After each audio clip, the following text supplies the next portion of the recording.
FTD ಸಿನಿಮಾದ trailer ನಮ್ಮ ಕನ್ನಡಿಗರ ಮಡಿಲು ಸೇರಿದೆ. ಎಲ್ಲ ಕನ್ನಡಿಗರ ಪ್ರೀತಿ ಇಡೀ ತಂಡಕ್ಕೆ ಸಿಗಲಿ ಅಂತ ನಾವು ಕೂಡ ಆಶಿಸ್ತಾ ಇದ್ದೀವಿ. ಇದೀಗ ನೇರವಾಗಿ ನಮ್ಮ ಟ್ರೈಲರ್ ಬಗ್ಗೆ ನಾನು ಮಾತನಾಡೋದಕ್ಕಿಂತ ನಮ್ಮ ಅತಿಥಿಗಳು ಮಾತನಾಡಿದ್ರೆ ತುಂಬಾ ಚೆನ್ನಾಗಿರುತ್ತೆ ಅಂತ ಅನ್ಸುತ್ತೆ. ಹಾಗಾಗಿ ಮತ್ತೊಮ್ಮೆ ದಯವಿಟ್ಟು ಜೋರಾದ ಚಪ್ಪಾಳಿಯೊಂದಿಗೆ ಸ್ವಾಗತಿಸಿ ನಿರ್ಮಾಪಕರಾಗಿರುವ ಕೃಷ್ಣ ಚೈತನ್ಯ ಸರ್ ದಯವಿಟ್ಟು ವೇದಿಕೆಗೆ ಬರಬೇಕು. ಅವರ ಎಲ್ಲರೂ ಟ್ರೈಲರ್ ನೋಡಿದೀರ, ಇವಾಗ ಯಾರಿಗೇನು ಅನ್ಸಿದೆ ಅಂತ ನಿಮ್ಮ ಒಪಿನಿಯನ್ ಕೇಳಿದ್ರೆ ಚೆನ್ನಾಗಿರುತ್ತೆ ಅಂತಿತ್ತು. ಯಾಕಂದ್ರೆ ನನಗೂ ಆಕ್ಚುಲಿ ಕತೆ ಗೊತ್ತಿಲ್ಲ. ಇದು ಟ್ರೈಲರ್ ನೋಡಿದ್ಮೇಲೆ ಸ್ವಲ್ಪ ಯಾಕೋ ಲೈಫ್ ಟುಡೇ ಟೈಟಲ್ ಆಪ್ಟ್ ಆಗ್ತಾ ಇದೆ ಅನಿಸ್ತಾ ಇದೆ. ಒಂದು ಕಾರಣ ಇವತ್ತಿನ ಸೆನಾರಿಯೋ ಏನು ನಡೀತಾ ಇದೆ ಅಂತ. ಇವಾಗ ಎಕ್ಸಾಂಪಲ್ ಮೊನ್ನೆ ಯಾವುದೋ ಕೇಸ್ ನಡೀತಾ ಇದೆ, ಬೆಟ್ಟದ ಮೇಲೆ ಹೋಗಿ ಫಿಯಾನ್ಸಿನ ತಲ್ಬಿಟ್ಲು, ಬಕೆಟ್ ಅಲ್ಲಿ ಹಾಕಿದ್ರು, ಏನೇನೋ ಕತೆಗಳು ಬರ್ತಾ ಇದೆ. ಯಾಕೋ ಸ್ವಲ್ಪ ಅಲ್ಲಿ ಮ್ಯಾಚ್ ಆಗ್ತಾ ಇದ್ದಂಗೆ ಇದೆ story. Maybe probably title ಅದಕ್ಕೆ ಮ್ಯಾಚ್ ಆಗುತ್ತೆ ಅಂತ ಫೀಲ್ ಇದೆ. Life today is showing actually perfect, but I will wait till August 6th and see the movie and talk about it once. Thank you so much sir. Chetan sir. ಎಲ್ಲ ನನ್ನ ಮಾಧ್ಯಮ ಮಿತ್ರರಿಗೆ ತುಂಬ ಜಾಸ್ತಿ ದಿವಸ ಆದ್ಮೇಲೆ ಸಿಕ್ಕಿದ್ದೀನಿ. ನಿಮ್ಗೆಲ್ಲರಿಗೂ ನೋಡೋ ಭಾಗ್ಯ ನಮ್ಮ ಈ ಮೇಘನಾ ಪ್ರೊಡಕ್ಷನ್ಸ್ ಕಡೆಯಿಂದ ಸಿಕ್ಕಿವತ್ತು. ನಾನು ಟ್ರೈಲರ್ ನೋಡ್ಬೇಕಾದ್ರೆ ಕಿರಣ್ ಅವ್ರ ಬಗ್ಗೆ ಒಂದು ವಿಶೇಷವಾಗಿ ಗಮನಿಸಿದೆ. ಯಾಕಂತಂದ್ರೆ ನಮ್ಮ ಕನ್ನಡ ಚಿತ್ರರಂಗಕ್ಕೆ ಇವತ್ತು ನಾಯಕ ನಟರ ಕೊರತೆ ಎಷ್ಟಿದೆ ಅಂತ ಎಲ್ರಿಗೂ ಗೊತ್ತಿದೆ. ಇದು ಇವರ ಮೊದಲನೇ ಸಿನಿಮಾ ತರ ಕಾಣಿಸ್ತಾ ಇರಲಿಲ್ಲ. ಇವರ ಹಾರ್ಡ್ ವರ್ಕ್, ಇವರ ಡೆಡಿಕೇಶನ್ ತೆರೆ ಮೇಲೆ ಕಾಣಿಸ್ತಾ ಇತ್ತು. ಒಂದು ಭರವಸೆಯ ನವನಟನಾಗಿ ಕನ್ನಡ ಇಂಡಸ್ಟ್ರಿ ಬರ್ತಾ ಇದ್ದೀರಾ, ಆಲ್ ದ ಬೆಸ್ಟ್. ಹಾಗೆ ಚಿತ್ರರಂಗ, ಕನ್ನಡ ಚಿತ್ರರಂಗದ ಬಗ್ಗೆ ಎಷ್ಟು ಹೇಳಿದ್ರು ಕಡಿಮೆನೆ. ಇವತ್ತು ಬೇರೆ ಬೇರೆ ಭಾಷೆಗಳಲ್ಲಿ ನಮ್ಮ ಪ್ರೊಡಕ್ಷನ್ ಹೌಸ್ಗಳು ಹೋಗಿ ದೊಡ್ಡ ದೊಡ್ಡ ಸಿನಿಮಾಗಳನ್ನ ಪ್ರೊಡ್ಯೂಸ್ ಮಾಡ್ತಾ ಇದ್ದಾರೆ. ಅದು ನಮ್ಮ ಕನ್ನಡಿಗರ ಹೆಮ್ಮೆ.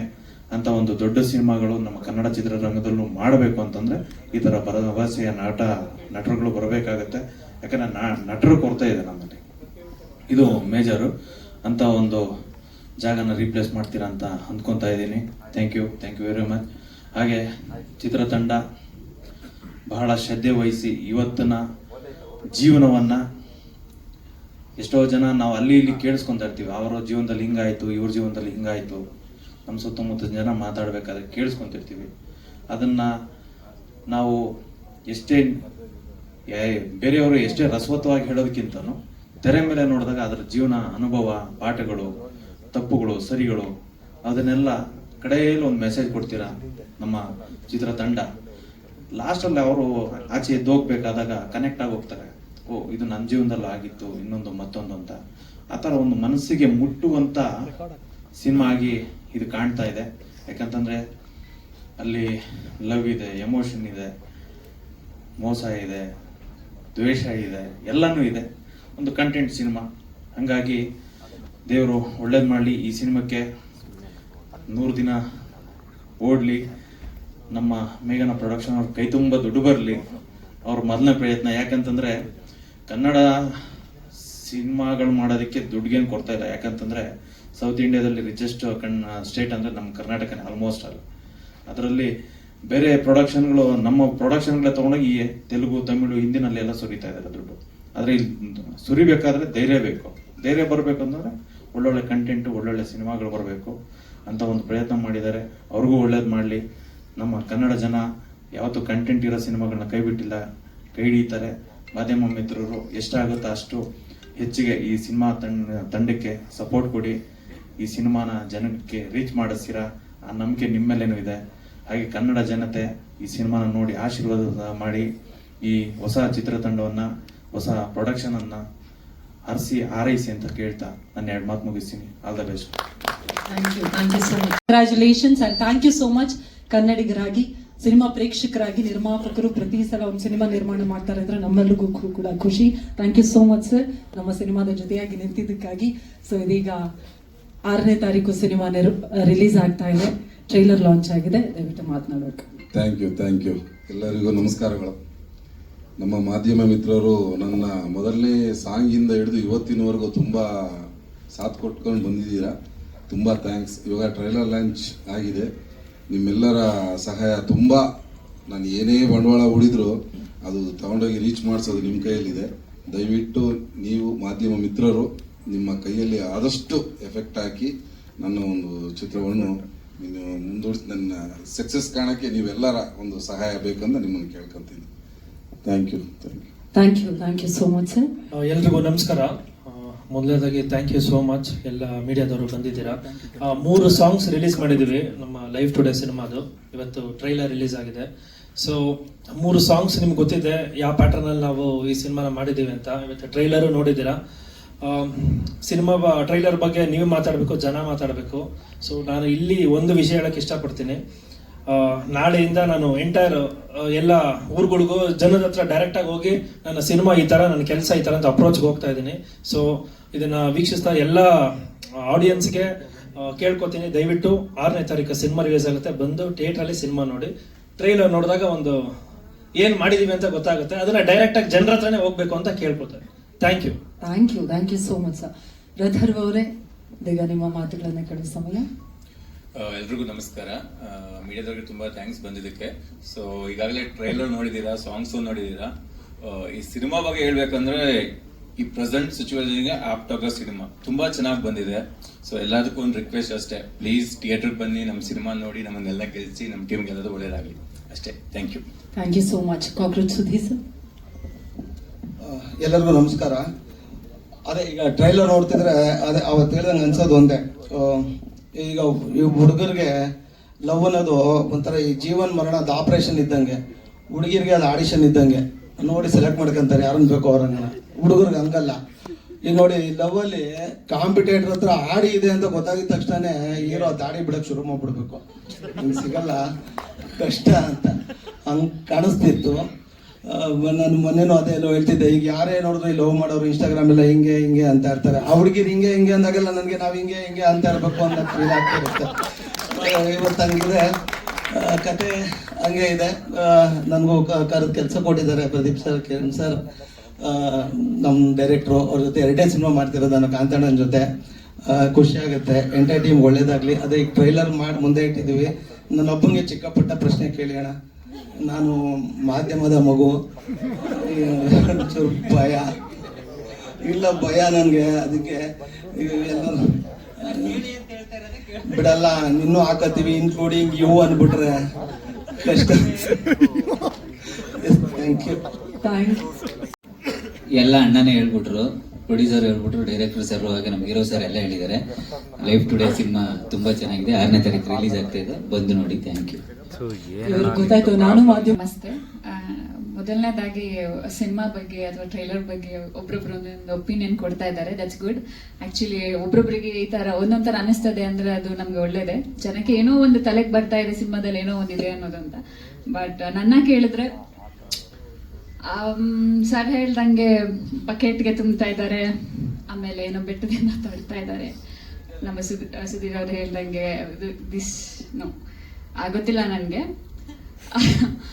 ಒಂದು ಹೆಣ್ಣಿನ ಮನಸ್ಥಿತಿ, ಪ್ರೀತಿ ಅಥವಾ ಮದುವೆ ಅಂತ ಬಂದ್ರೆ ಆ ಮನಸ್ಥಿತಿ ಎರಡು ಅವಳ ಹಿಡಿತದಲ್ಲೇ ಇರೋದಿಲ್ಲ. ಅದರಿಂದಾಗಿ ಅವಳು ಏನೇನೆಲ್ಲ ಫೇಸ್ ಮಾಡ್ತಾಳೆ. ಸೊ ಅದು ಎರಡರಲ್ಲಿ ಅವಳೊಬ್ಳೆ ಮಾತ್ರ ಇರೋದಿಲ್ಲ, ಅವಳ ಫ್ಯಾಮಿಲಿ ಇರುತ್ತೆ, ಅವಳು ಪ್ರೀತಿಸೋ ಹುಡುಗ ಇರ್ತಾನೆ, ಮದುವೆ ಆಗೋ ಹುಡುಗ ಇರ್ತಾನೆ. ಸೊ ಇದೆಲ್ಲದನ್ನ ಅವಳು ಹೇಗೆ ಫೇಸ್ ಮಾಡ್ತಾಳೆ ಅನ್ನೋದನ್ನ ಈ ಸಿನಿಮಾದಲ್ಲಿ ತೋರ್ಸೋಕೆ ಹೊರಟಿದ್ದಾರೆ. ತುಂಬಾ ಚೆನ್ನಾಗಿ ಹೇಳಿದ್ದಾರೆ. ಲೈವ್ ಟುಡೇ ಅನ್ನೋ ಟೈಟಲ್ ಆ ಪಾತ್ರಕ್ಕೆ ಆಪ್ಟ್ ಆಗಿದೆ. ಅದು ಸಿನಿಮಾ ನೋಡಿದ್ರೆ ಎಲ್ರಿಗೂ ಗೊತ್ತಾಗುತ್ತೆ. ಅಷ್ಟೇ. ಥ್ಯಾಂಕ್ ಯು ಲೇಖಾ ಅವರೇ, ಬಂದಿದ್ದೀರಾ ಅಂತ. ಏನ್ ಸಿಚುವೇಶನ್ ತಕ್ಕಂಗೆ ನಮ್ಮ ಸಿನಿಮಾ ರಿಲೀಸ್ ಆಗ್ತಾ ಇದೆ. ಆಕ್ಚುಲಿ ಪ್ರತಿಯೊಬ್ರು ಅವ್ರವ್ರ ಒಪಿನಿಯನ್ ಹೇಳಿದ್ರು. ನನ್ನ ಒಪಿನಿಯನ್ ಏನಪ್ಪ ಅಂದ್ರೆ, ಆಕ್ಚುಲಿ ಲವರ್ಸ್ಗಳದ್ದು ಆಟ ಸ್ವಲ್ಪ ಜಾಸ್ತಿನೇ ಆಗ್ತಾ ಇದೆ. ಆ್ಯಂಡ್ ಬರೀ ಹೆಣ್ಮಕ್ಳು ಅಲ್ಲ, ಆ್ಯಕ್ಚುಲಿ ಈವನ್ ಗಂಡ್ಸ್ ಅವ್ರ ಮೇಲಾಗಿ ಅವ್ರು ಕೂಡ ತುಂಬ ಫೇಸ್ ಮಾಡ್ತಿದ್ದಾರೆ. ಈ ಕೊಲೆ ಮಾಡೋದು, ಮರ್ಡರ್ಸ್ ಎಲ್ಲ ತುಂಬ ಜಾಸ್ತಿ ಆಗ್ತಿದೆ. ಅದಕ್ಕೆ ಕಾರಣ ಯಾಕೆ, ಏನು, ಅಥವಾ ಇಫ್ ಯು ಸಿ ಇನ್ನೊಂದು ಡೈಮೆನ್ಷನಲ್ಲಿ ಹೆಣ್ಮಕ್ಳು ಕೂಡ ತುಂಬ ಫೇಸ್ ಮಾಡ್ತಿದ್ದಾರೆ. ಸೊ ನಮ್ಮ ಸಿನಿಮಾ ದ್ವಾರ ನಾವು ಏನು ತೋರ್ಸೋಕ್ಕೆ ಪ್ರಯತ್ನ ಪಟ್ಟಿದ್ದೀರಾ ಅದು ನಿಮಗೆ 8ನೇ ಆಗಸ್ಟ್ ಸಿನಿಮಾದಲ್ಲಿ ಗೊತ್ತಾಗುತ್ತೆ. ಸೊ ದಯವಿಟ್ಟು ಬಂದು ನಮ್ಮ ಸಿನಿಮಾ ನೋಡಿ, ಹರಿಸಿ ಅಂತ ಕೇಳ್ಕೊಳ್ತೀನಿ. Thank you so much. ಎಲ್ರಿಗೂ ನಮಸ್ಕಾರ. ಮೊದಲನೇದಾಗಿ ಮಾಧ್ಯಮ ಮಿತ್ರರಿಗೆ ಮತ್ತು ಎಲ್ಲ ಆಗಮಿಸಿರ್ತಕ್ಕಂತಹ ಎಲ್ಲ ಹಿರಿಯರಿಗೂ ಮತ್ತು ನಿರ್ಮಾಪಕರುಗಳಿಗೆ ಧನ್ಯವಾದಗಳು. ಅಂದರೆ ನನ್ನ ಹಿಂದಿನ ಸಿನಿಮಾ ಇರುವುದೆಲ್ಲ ಹೋಗ್ಬಿಟ್ಟು ನಿಮಗೆಲ್ಲ ಗೊತ್ತೇ ಇದೆ, ಅಂದರೆ ಒಂದು ಎಮೋಷನ್ಸ್ ಜೊತೆ, ಅಂದರೆ ಫ್ಯಾಮಿಲಿ. ಇವತ್ತು ನಾವೇನೇ ಅಲ್ಟಿಮೇಟ್ ಆಗಿ ನಾವು ಏನು ದುಡಿತೀವಿ, ಎಷ್ಟು ಸಂಪಾದನೆ ಮಾಡ್ತಾ ಇದ್ದೀವಿ, ಎಲ್ಲಿದ್ದೀವಿ ಅನ್ನೋದಕ್ಕಿಂತ ಹೆಚ್ಚಾಗಿ ಹೇಗೆ ಬದುಕ್ತಾ ಇದ್ದೀವಿ ನಾವು 4 ಗೋಡೆ ಮಧ್ಯೆ ಅನ್ನೋದು ತುಂಬ ಇಂಪಾರ್ಟೆಂಟ್ ಆಗುತ್ತೆ. ನಾವು ಇಲ್ಲಿಂದ ಹೋದರೆ ಕೊನೆಗೆ ಮನೆಗೆ ಹೋಗಬೇಕು. ಅಲ್ಲಿ ಹೋಗಿರೋ ಜಾಗದಲ್ಲಿ ನಮಗೆ ನೆಮ್ಮದಿ ಇದೆಯಾ, ಸುಖ ಇದೆಯಾ, ಶಾಂತಿ ಇದೆಯಾ, ಅಂದರೆ ಇವು ತುಂಬ ಈಸಿಯಾದಂತಹ ಪದಗಳು. ನನಗೆ ಈ ಕತೆ ಒಪ್ಕೊಳ್ಳೋದಕ್ಕಿಂತ ಮುಂಚೆ ಕಿರಣ್ ಅವ್ರು ಕತೆ ಬರೆದಿದ್ರು. ಸೊ ನನ್ನನ್ನು ಕರೆದು ಸರ್ ಹಿಂಗೆ ಸಿನಿಮಾ ಮಾಡಬೇಕು ಅಂತ ಅಂದಾಗ ಸೊ ನಾನು ಕತೆ ಓದಿದಾಗ ನನಗೆ ಅಂದರೆ ಯಾವುದೇ ಹೀರೋ ಆಗಲಿ ಸರ್, ಇವತ್ತು ಎಲ್ಲರೂ ಬಿಲ್ಡಪ್ ಇರಬೇಕು, ಮಾಸ್ ಡೈಲಾಗ್ ಇರಬೇಕು, ಮತ್ತು ಇನ್ನೇನೋ ಒಂದು ಎಲಿವೇಶನ್ ಶಾರ್ಟ್ಸ್ ಇರಬೇಕಂತೆಲ್ಲ ಯೋಚನೆ ಮಾಡಿ ಇವತ್ತು ಅವರೇ ನಿರ್ಮಾಪಕರನ್ನ ಹುಡುಕಿ ಕತೆ ಮಾಡಿ ಸಿನಿಮಾ ಮಾಡಬೇಕು ಅಂತ ಅಂದಾಗ ತುಂಬ ಒಂದು ದೊಡ್ಡ ಚಾಲೆಂಜಿಂಗ್ ಆಗಿರುತ್ತೆ. ಅವ್ರ ಮೇಲೆ ಕತೆ ಬರ್ಕೊಂಡಿರ್ತಾರೆ. ನನ್ನ ಕತೆ ಓದ್ತಾ ಇದ್ದಾಗ ಆಶ್ಚರ್ಯ ಆಯಿತು, ಇದೇನು ಗುರಿ ಎಲ್ಲ ಹೀರೋಯಿನ್ ಮೇಲೆ ಟ್ರಾವೆಲ್ ಆಗ್ತಾ ಇದೆಯಲ್ಲ, ನನ್ನ ಎಮೋಷನ್ಸ್ಗೆ ಹತ್ರದಲ್ಲಿ ಇದೆಯಲ್ಲ, ಅಂದರೆ ನಾನು ಹೇಳೋವಂಥ ಕತೆಗಳಿಗೆ ತುಂಬ ಸನಿಹದಲ್ಲಿ ಇದೆಯಲ್ಲ ಅಂತ ಅಂದಾಗ ಸರ್ ಈ ಕತೆನ ನಾನು ಡೈರೆಕ್ಷನ್ ಮಾಡಲೇಬೇಕು ಅಂತ ಹೇಳಿ ಅವರು ಸಹ ಖುಷಿಯಿಂದ ಈ ಟ್ರಾವೆಲ್ ಶುರುವಾಗಿದ್ದು.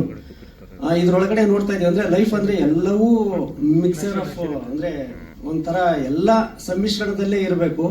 ಹಾಸ್ಯ ಇಲ್ಲ ಸುಮಾರು, ಅಂದರೆ ನಾವು ಟ್ರೈಲರ್ ಕಟ್ ಮಾಡಬೇಕಾದ್ರೆ ಈ ಸಿನಿಮಾದಲ್ಲಿ ಎಲ್ಲ ಇದೆ ಗುರು, ಲವ್ ಇದೆ, ಆಕ್ಷನ್ ಇದೆ, ಇನ್ನೊಂದಿದೆ, ಮತ್ತೊಂದಿದೆ, ಎಲ್ಲ ಮೋಸ ಇದೆ ಅಂತ ಸರ್ ಹೇಳಿದ್ರು ಚೆನ್ನಾಗಿ. ಇದರಲ್ಲಿ ಹಾಸ್ಯನೂ ಇದೆ ಸರ್, ಅದನ್ನ ಮ್ಯೂಟ್ ಮಾಡಿದ್ದೀವಿ. ಅವರಿದ್ದಾರೆ ಮ್ಯೂಟ್ ಅಂದರೆ ಕಟ್ ಮಾಡಿದ್ದೀವಿ. ಥಿಯೇಟ್ರಿಗೆ ಬಂದಾಗ ನಿಮ್ಮ ಜೊತೆ ಅದು ಥಿಯೇಟ್ರಲ್ಲಿ ಬಂದಾಗ ಅದು ಎಕ್ಸ್ಟ್ರಾ ಬೋನಸ್ ಸರ್, ಅದು ಬರೋವಂಥ ಆಡಿಯನ್ಸ್ಗಳಿಗೆ. ಸೊ ಈ ಎಲ್ಲ ಮಸಾಲೆ ಜೊತೆನಲ್ಲಿ ಒಂದು ನಗುನು ಸಹ ಆಡಿಯನ್ಸ್ ಇರಬೇಕು ಅನ್ನೋ ಒಂದು ಉದ್ದೇಶದಲ್ಲಿ ಇದರಲ್ಲಿ ಅದನ್ನು ನಾವು ತರೋದಕ್ಕೆ ಹೋಗಿಲ್ಲ ಉದ್ದೇಶಪೂರ್ವಕವಾಗಿ. Thank you very much sir. ಅಂದರೆ ಒಂದು ಒಳ್ಳೆ ಕತೆ ಹೇಳೋದಕ್ಕೆ ನಿರ್ಮಾಪಕರು ಮತ್ತು ಕಿರಣ್ ಅವರು ಜೊತೆಯಾಗಿದ್ದರು. ಅದ್ರ ಜೊತೆಗೆ ಅದ್ಭುತವಾದಂತಹ ಕಲಾವಿದರುಗಳನ್ನ ನನಗೆ ಕೊಟ್ಟರು. ಸೊ ಸುದೇವರಾಗಿರ್ಬೋದು, ರತರ್ವ್ ಅವರು, ಜಗಪ್ಪ ಮೇಡಮ್, ನಿಮ್ಮ ಬಗ್ಗೆ ಅಂದರೆ ಇವರು ನೆಕ್ಸ್ಟ್ ನನ್ನ ಇರುವುದೆಲ್ಲ ಹೋಗ್ಬಿಟ್ಟು ಸಿನಿಮಾಗೆ ಮೇಘನಾರಾಜ್ ಅವರಿಗೆ ಸ್ಟೇಟ್ ಅವಾರ್ಡ್ ಬಂತು. ನಾನು ಈ ವೇದಿಕೆ ಅವರಿಗೆ ಅಂದರೆ ವೇದಿಕೆ ಎಲ್ಲ ಹಿಂದೆನೇ ಹೇಳಿದ್ದು, ಮೇಡಮ್ ಇದರಲ್ಲಿ ಈ ಒಂದು ಅವಾರ್ಡ್ ಬರುತ್ತೆ ಅಂತ. ಇದನ್ನು ನಾವು ಹೇಳ್ತಾ ಇದ್ದೀವಿ ನಿಮಗೆ 100%. ಇದರಲ್ಲೂ ಬಹುಶಃ ನೀವು ಒಂದು ಸ್ಟೇಟ್ ಅವಾರ್ಡ್ನ ಗೆಲ್ಲುವಂತಹ ಸಾಮರ್ಥ್ಯ ಇರುವಂಥವ್ರು, ಅದ್ಭುತವಾದಂಥ ಕಲಾವಿದೆ. ಸೊ ಯುಕ್ತ ಅವರೇ ಆ್ಯಂಡ್ ನಮ್ಮ ಮಲಾನಿ ಸರ್ ಇದ್ದಾರೆ. ತುಂಬ ಎಲ್ಲ ಒಂದು ಚಂದದ ಟೀಮ್ ಜೊತೆಯಲ್ಲಿ ನನ್ನ ಇವತ್ತು ಮಿಸ್ ಆದರೂ ನಮ್ಮ ಮ್ಯೂಸಿಕ್ ಡೈರೆಕ್ಟರ್ ಅವರು ಸಹ ಈ ಸಿನಿಮಾಗೆ ಹೀರೋ, ಅದ್ಭುತವಾಗಿ ರೀ ರೆಕಾರ್ಡಿಂಗ್ ಮಾಡಿದ್ದಾರೆ. ನಾನೇ ಸರ್ ಬನ್ನಿ, ಅಪ್ಪನ ಪಾತ್ರ ಮಾಡಿದ್ದಾರೆ.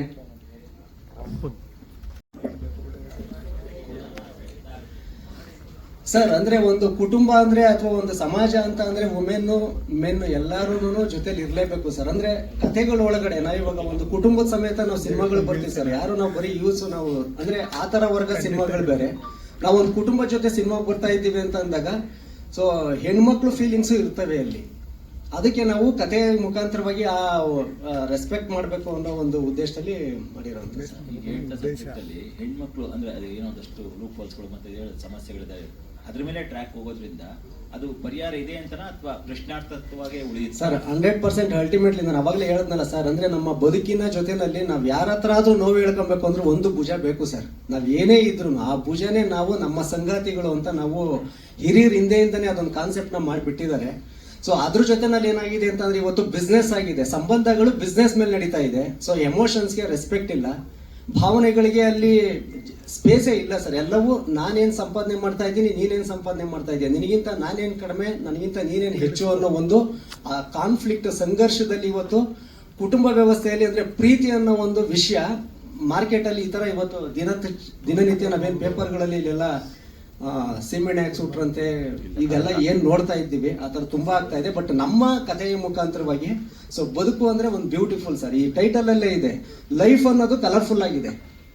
ಲೈಫ್ ಅನ್ನೋದು ಅಲ್ಲಿ ರೋಸ್ ಪೆಟಲ್ಸ್ ಇದೆ, ಆದ್ರೆ ಟುಡೇ ಇವತ್ತು ನಾವು ಅದನ್ನ ಸಂಘರ್ಷ, ಅದರಲ್ಲಿ ಘರ್ಷಣೆ ಇದೆ. ಅದು ರೆಡ್ ಕಲರ್ ಬ್ಲಡ್ ಶೇಡ್ ಅಲ್ಲೇ ಗೊತ್ತಾಗ್ಬಿಡುತ್ತೆ. ಹೌದು ಸರ್, ಆ ಸಂಘರ್ಷ ಲೈಫ್ ಮತ್ತೆ ಟುಡೇ ಅವೆರಡನ್ನು ಬ್ಲೆಂಡ್ ಮಾಡಿದೆ ಸರ್. ಹೀರೋ ಸಾಮಾನ್ಯವಾಗಿ ಹೀರೋ ಆಗೋರು ಅವ್ರಿಗೋಸ್ಕರ ಅವ್ರಿಗೆ ಹೇಗೆ ಬೇಕೋ ಒಂದು ಸ್ಟೋರಿ ಲೈನು, ಹೀರೋಯಿಸಮ್ ಅದೇನೋ ಒಂದು ಪ್ಲಾನ್ ಔಟ್ ಆಗುತ್ತೆ. ನಿಮ್ಮ ಸಬ್ಜೆಕ್ಟ್ ಈ ಥರದನ್ನ ಮಾಡೋದಕ್ಕೆ ಕಾರಣ ಏನು ಸರ್? ನಾನು ನನ್ನ ಸ್ಕೂಲ್ ಡೇಸ್, ಕಾಲೇಜ್ ಡೇಸ್ ಅಲ್ಲಿ ಇದ್ದಾಗ ಆ ಪ್ಯಾಟರ್ನ್ ಆಫ್ ಸಿನಿಮಾ ಬರ್ತಾ ಇತ್ತು ಸರ್. ಈಗ ಫಾರ್ ಎಕ್ಸಾಂಪಲ್ ಒಂದು 2-3 ಇಯರ್ಸ್ ಇಂದ ನೋಡಿದ್ರೆ ಹೀರೋ, ಫೈಟು, ಸಾಂಗು, ಅದೇ ರೂಟೀನ್ ಲವ್ ಸ್ಟೋರಿ.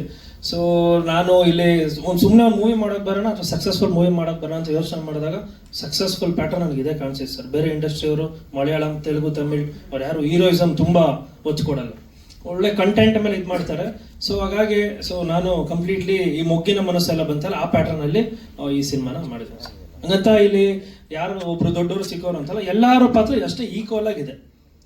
ಸುದಿ ಅವರೇ, ಈ ಕಡೆ ನನ್ಗೆ ಆಕ್ಚುಲಿ ನಿಮ್ಗೆ ಈ ಬ್ಲಾಗ್ ಬರುತ್ತೆ, ಒಳ್ಳೆ ಮನ್ಸಿರೋ ಹುಡುಗನ್ನ ಮದ್ವೆ ಆಗ್ಬೇಕಾ ಅಥವಾ ಸೆಟ್ಲ್ ಆಗಿರೋ ಹುಡುಗನ್ ಮದ್ವೆ ಆಗ್ಬೇಕಾ ಅನ್ನೋಂಥದ್ದು. ನಿಮ್ ಸಿನಿಮಾ ನೋಡಿದ್ಮೇಲೆ ಈ ಕನ್ಫ್ಯೂಷನ್ ಉತ್ತರ ಸಿಗುತ್ತಾ? ಅದೇ ಮೇಡಮ್, ಅದೇ ಸಿನಿಮಾ ನೋಡಿದ್ರೆ ಅದ್ರಲ್ಲಿ ಇದೆ ಮೇಡಮ್ ಆನ್ಸರ್. ಅದೇ ಒಳ್ಳೆ ಮನ್ಸಿದ್ದು ಸೆಟ್ಲ್ ಆಗಿರೋನ್ ಸಿಕ್ಕಿದ್ರೆ ಇನ್ನೂ ಚೆನ್ನಾಗಿರುತ್ತೆ ಮೇಡಮ್ ಜೀವನ. ಸುದ್ದಿ ನಿಮ್ಗೆ ಪ್ರಶ್ನೆ ಯಾಕಣ ಇವತ್ತು ಅದೇ ಅವಾಗ ಹೇಳ್ತಾ ಇದ್ರಿ ಆಪರೇಷನ್ ಆಡಿಷನ್ ಅಂತ. ಸುದ್ದಿ ಅದೇ ಆಪರೇಷನ್ ಆಡಿಷನ್ ಅಂತೆಲ್ಲ ಎಕ್ಸಾಂಪಲ್ ಕೊಟ್ಟು ಹೇಳ್ತಾ ಇದ್ರಿ. ಸೊ ಈ ಸಿನಿಮಾ ನೋಡಿ ಹೊರ ಬರುವಂತ ಅಂದ್ರೆ ಆಡಿಯನ್ಸ್ಗೆ ಯಾವ ರೀತಿ ನಿಮ್ಮ ಅಂದ್ರೆ ಪಾತ್ರದ ಮುಖಾಂತರ ಏನಾದ್ರು ಪಾಸಿಟಿವ್ ಇರುತ್ತೋ, ವಿಲನ್ ಆಗಿರ್ತೀರಿ ನಿಜ, ಬಟ್ ರಿಯಲ್ ಲೈಫ್ ಗೆ ಕನೆಕ್ಟ್ ಆಗಂತ ಎಲಿಮೆಂಟ್ಸ್ ನೀವು ನೋಡ್ದಂಗೆ, ನಿಮ್ಮ ಸ್ನೇಹಿತರು ನೋಡ್ದಂಗೆ ನಿಮ್ಗೂ ಗೊತ್ತಿದೆ, ಅದನ್ನ ಹೇಳೋದಾದ್ರೆ ಅಂದ್ರೆ ಅಣ್ಣ ಎಲ್ಲಾ ಲವ್ ಸಬ್ಜೆಕ್ಟ್ಗಳಲ್ಲೂ ವಿಲನ್ಗಳು ಇದ್ದೇ ಇರ್ತಲ್ಲ ಅಣ್ಣ.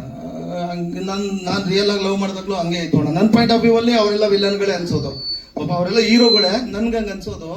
ಈಗ hero sir point of view ಅಲ್ಲಿ ನನ್ನ ಪಾತ್ರನೂ ಹಂಗೆ ಅನ್ಸುತ್ತೆ. ಡೈರೆಕ್ಟರ್, ಒಂದು ಮನಸ್ಥಿತಿ ಮತ್ತೆ ಪರಿಸ್ಥಿತಿ ಪ್ರೀತಿಯಲ್ಲಿ ಪ್ರತಿ ಸಂದರ್ಭ ಹೇಳ್ತಾ ಇದ್ರಿ, ಅಂದ್ರೆ ಇದು ಈಗಿನ ಸಂದರ್ಭಕ್ಕೆ ಮತ್ತು ಕಾಲಘಟ್ಟಕ್ಕೆ ಮಾತ್ರ ಹೊಂದುವಂತ ಕಥೆನಾ, ಮತ್ತೆ ಯಾವ ರೀತಿ ಆಡಿಯನ್ಸ್ಗೆ, ಅಂದ್ರೆ ಯಾವ ಯಾವ ವರ್ಗದ ಆಡಿಯನ್ಸ್ಗೆ? ಸರ್, ಎಲ್ಲಾ ವರ್ಗದ ಆಡಿಯನ್ಸ್. ಪ್ರೀತಿ ಅನ್ನೋದು ಪ್ರತಿಯೊಬ್ಬರಿಗೂ ಪ್ರೀತಿ ಅನ್ನೋದು ಪ್ರತಿಯೊಬ್ಬರ ಆದ್ಯ ಸರ್. ಅದು ಅಂದ್ರೆ ಆದ್ಯತೆ. ನಾವು ಆಗ್ಲೇ ಹೇಳ್ದಾಗೆ ನಾವ್ ಏನೇ ಮಾಡಿದ್ರು ಸಹ ಸೊ ಅಲ್ಟಿಮೇಟ್ಲಿ ನಮ್ಗೊಂದು ತೃಪ್ತಿ ಅನ್ನೋದು ಇರಬೇಕು. ಸೊ ವಿಲನ್ ಇದಾರೆ ಅಂದ ಮಾತ್ರಕ್ಕೆ ಅವ್ರ ಪ್ರೀತಿಗೂ ನಮಗ್ ನಾವೇ ಹೀರೋನು ಆಗ್ಬೋದು, ನಮಗ್ ನಾವೇ ವಿಲನ್ ಆಗ್ಬೋದು ಸರ್ ನಮ್ಮ ಲೈಫ್ಗೆ. ಅಂದ್ರೆ ನಾವ್ ಯಾವ ರೀತಿ ಹ್ಯಾಂಡ್ಲ್ ಮಾಡ್ತೀವಿ ಒಂದು ಸಿಚುವೇಶನ್ ನ, ಅದ್ರ ಮೇಲೆ ನಿರ್ಧಾರ ಆಗುತ್ತೆ. ಸೊ ಹಾಗಾಗಿ ಅದರಲ್ಲಿ ಇವರು ನಮ್ಮ ಕಾಕ್ರೋಚ್ ಅವ್ರದ್ದು ಒಂದು ಪಾತ್ರ, ಬಟ್ ಆ ಪಾತ್ರ ಇವ್ರ ಲೈಫ್ಗೆ ಏನು ಡಿಸ್ಟರ್ಬ್ ಮಾಡಲ್ಲ. ನನ್ನೊಳಗಡೆ ಒಬ್ಬ ವಿಲನ್ ಇದ್ದಾನೆ, ನಾನು ಯಾರನ್ನ ಹೆಚ್ಚಾಗಿ ಪೋರ್ಟ್ರೇ ಮಾಡ್ತೀನಿ. ಸೊ ಅವನು ಯಾವಾಗ ಆಕ್ಟಿವ್ ಆಗ್ತಾನೆ, ಸೊ ಅವಾಗ ನನ್ನ ಎದುರುಗಡೆ ಇರ್ತಕ್ಕಂಥ ಸಂಬಂಧಗಳ ಜೊತೆನಲ್ಲಿ ಸಂಘರ್ಷಣ ಅಥವಾ ಒಲವ ಅನ್ನೋದು ಬರುತ್ತೆ. ಸೊ ಅದು ಎಲ್ಲಾ ಕಾಲಘಟ್ಟಕ್ಕೂ ಸರ್, ಈಗ ಅಂತಾನೆ ಅಲ್ಲ, ಈ ಪರಿಸ್ಥಿತಿಗೆ ತಕ್ಕ ಹಾಗೆ ಅಂತ ಅಲ್ಲ, ಸೊ ಎಲ್ಲಾ ಕಾಲಘಟ್ಟಕ್ಕೂ ಅನ್ವಯ ಆಗುವಂತ ಒಂದು ವಿಷಯ ಸರ್. ಕಿರಣ್ ಅವರೇ, ನಿಮ್ಗೆ ಕೇಳ್ತಾ ಇರುವಂತದ್ದು, ಸಿನಿಮಾದಲ್ಲಿ ಅದಕ್ಕೆ ಆದಂತ ಪರಿಸ್ಥಿತಿಗಳು, ವೈಮನಸ್ಸು, ದ್ವೇಷ ಇದೆಲ್ಲ ಇದೆ ಅಂತ ಹೇಳಿದ್ರಿ. ಸೊ ಸಿನಿಮಾ ಟೀಮ್ ಅಲ್ಲೂ ವೈಮನಸ್ಸು, ದ್ವೇಷ ಇದೆ ಅಂತ ಇಂದಿನ ಒಂದು ವಿಡಿಯೋದಲ್ಲಿ ಗೊತ್ತಾಗ್ತಿತ್ತು. ನೀವೇ ಒಂದು ವಿಡಿಯೋ ಮಾಡಿ ಹಾಕಿದ್ರಿ, ಸಪೋರ್ಟಿಗೆ ಯಾರು ಬರ್ತಾ ಇಲ್ಲ, ಈ ತರದ್ದು ಒಂದು ಕಂಟೆಂಟ್ ಬಿಟ್ಟಿದ್ರಿ. ಇವಾಗೆಲ್ಲ ಸರಿಯಾಗಿದ್ಯಾ? ಮನಸ್ಥಿತಿ, ಪರಿಸ್ಥಿತಿ ಎಲ್ಲ ಚೆನ್ನಾಗಿದ್ಯಾ? ಎಲ್ಲ ಸರಿಯಾಗಿದೆ. ನೀವ್ ಹೇಳ್ಬೇಕು, ಯಾಕಂದ್ರೆ ನೀವೇ ವಿಡಿಯೋ ಮಾಡಿ ಬಿಟ್ಟಿರೋದು. ನಾನು ವಿಡಿಯೋ ಮಾಡಿಬಿಟ್ಟೆ ಅಂದ್ರೆ ಒಂದು ವಿಡಿಯೋದಲ್ಲಿ ಹೇಳಿದ್ರಿ, ನಿಮ್ ನೋವನ್ನ ನೀವು ಹೇಳ್ಕೊಂಡಿದ್ರಿ. ನನಗೆ ಗೊತ್ತಿಲ್ಲ ಮೇಡಮ್. ಇಲ್ಲ, ಆ ತರ ಏನಿಲ್ಲ ಮೇಡಮ್, ಎಲ್ಲಾರು ಅಟ್ ಎಂಡ್ ಬಂದಿದ್ದಾರೆ. ಸೊ ಹಿಂಗೆ ಪ್ರಮೋಷನ್ಸ್ಗೂ ಬಂದ್ರೆ ಹಿಂಗೆ ಚೆನ್ನಾಗಿರುತ್ತೆ ಹೀರೋ. ಈಗ ನೀವು ಪ್ರಮೋಷನ್ ಹೊರಟ್ರೆ ಇಲ್ಲಿ ಕಡೆ ಡೈರೆಕ್ಟ್ ನೀವು ಪ್ರಮೋಷನ್ ಹೊರಟಾಗ ಈಗ ನಿಮ್ಮ ಇಡೀ ಟೀಮು ನಿಮ್ ಜೊತೆ ಬರೋದಕ್ಕೆ ರೆಡಿ ಇದೆಯಾ ಅಥವಾ ಅಲ್ಲೂ ಏನಾದ್ರು ಗೊಂದಲಗಳು ಇದೆಯಾ? ಈಗ ಒಂದ್ಸರಿ ಎಂಟೈರ್ ಕರ್ನಾಟಕ ಓಡಾಡ್ತೀನಿ ಅಂತ ಹೇಳ್ತೀರಿ. ಸೊ ಅದಕ್ಕೆ ಏನೋ ಪ್ಲಾನ್ ಔಟ್ ಹೇಗಾಗಿದೆ, ಅವ್ರೆಲ್ಲ ಯಾವ ರೀತಿ ಇದ್ದಾರೆ ಅಂತ? ಯಾಕಂದ್ರೆ ಅಲ್ಲಿ ಅಲ್ಟಿಮೇಟ್ ನಿರ್ಮಾಪಕರು ಸೇಫ್ ಆಗ್ಬೇಕು, ಅವ್ರಿಗೆ ಅನುಕೂಲ ಬೇಕಾದ್ರೆ ನೀವೆಲ್ಲ ಶ್ರಮ ವಹಿಸ್ಲೇಬೇಕು. ಈಗ ಸೊ ಆ ಪ್ಲಾನ್ ಔಟ್ ಹೇಗಿದೆ ಸರ್? ಇವಾಗ ನಾನು ಹೋಗಕ್ ರೆಡಿ ಇದ್ದೀನಿ, ನಾನು ರೋಡ್ ಗಿಳಿಯಕ್ಕೆ ರೆಡಿ ಇದ್ದೀನಿ. ಪಾಪ ನನ್ನ ಜೊತೆ ನಮ್ಮ ಯುಕ್ತ ಬಂದಿದ್ದಾರೆ ಎಲ್ಲಾ ಕಡೆ. ಆಮೇಲೆ ನಮ್ಮ ಲೇಖ ಅವ್ರು ಬಂದಿಲ್ಲ ಅಂತ ಅವ್ರ ಮೇಲೆ ನನ್ ಕೋಪ ಇಲ್ಲ ಅಂತಾರೆ. ಪಾಪ ಅವ್ರು ಈಗ ಮದುವೆ ಆಗಿದ್ದಾರೆ, ಅವ್ರ ಕೈಲಿ ಎಷ್ಟಾಗುತ್ತೋ ಅಷ್ಟು ಬಂದಿದ್ದಾರೆ. ಇನ್ನು ಮುಂದೆನೂ ಎಲ್ಲರಲ್ಲೂ ಅವ್ರ ಕೈಲಿ ಎಷ್ಟಾಗುತ್ತೋ ಅಷ್ಟು ಬರ್ಲಿ ಅಂತ ಕೇಳ್ಕೊತೀನಿ. ಅಂಡ್ ನಮ್ಮ ಸುದೀ ಸರ್ ಅಂತೂ ನನಗೆ ಆಸ್ ಅ ಬ್ರದರ್ ಯಾವಾಗಲೂ ಜೊತೆಗಿರ್ತಾರೆ. ಅವ್ರಿಗೆ RD ಕಾರ್ ಸಿಕ್ಕಿದ್ ನೋಡ್ತಾರೆ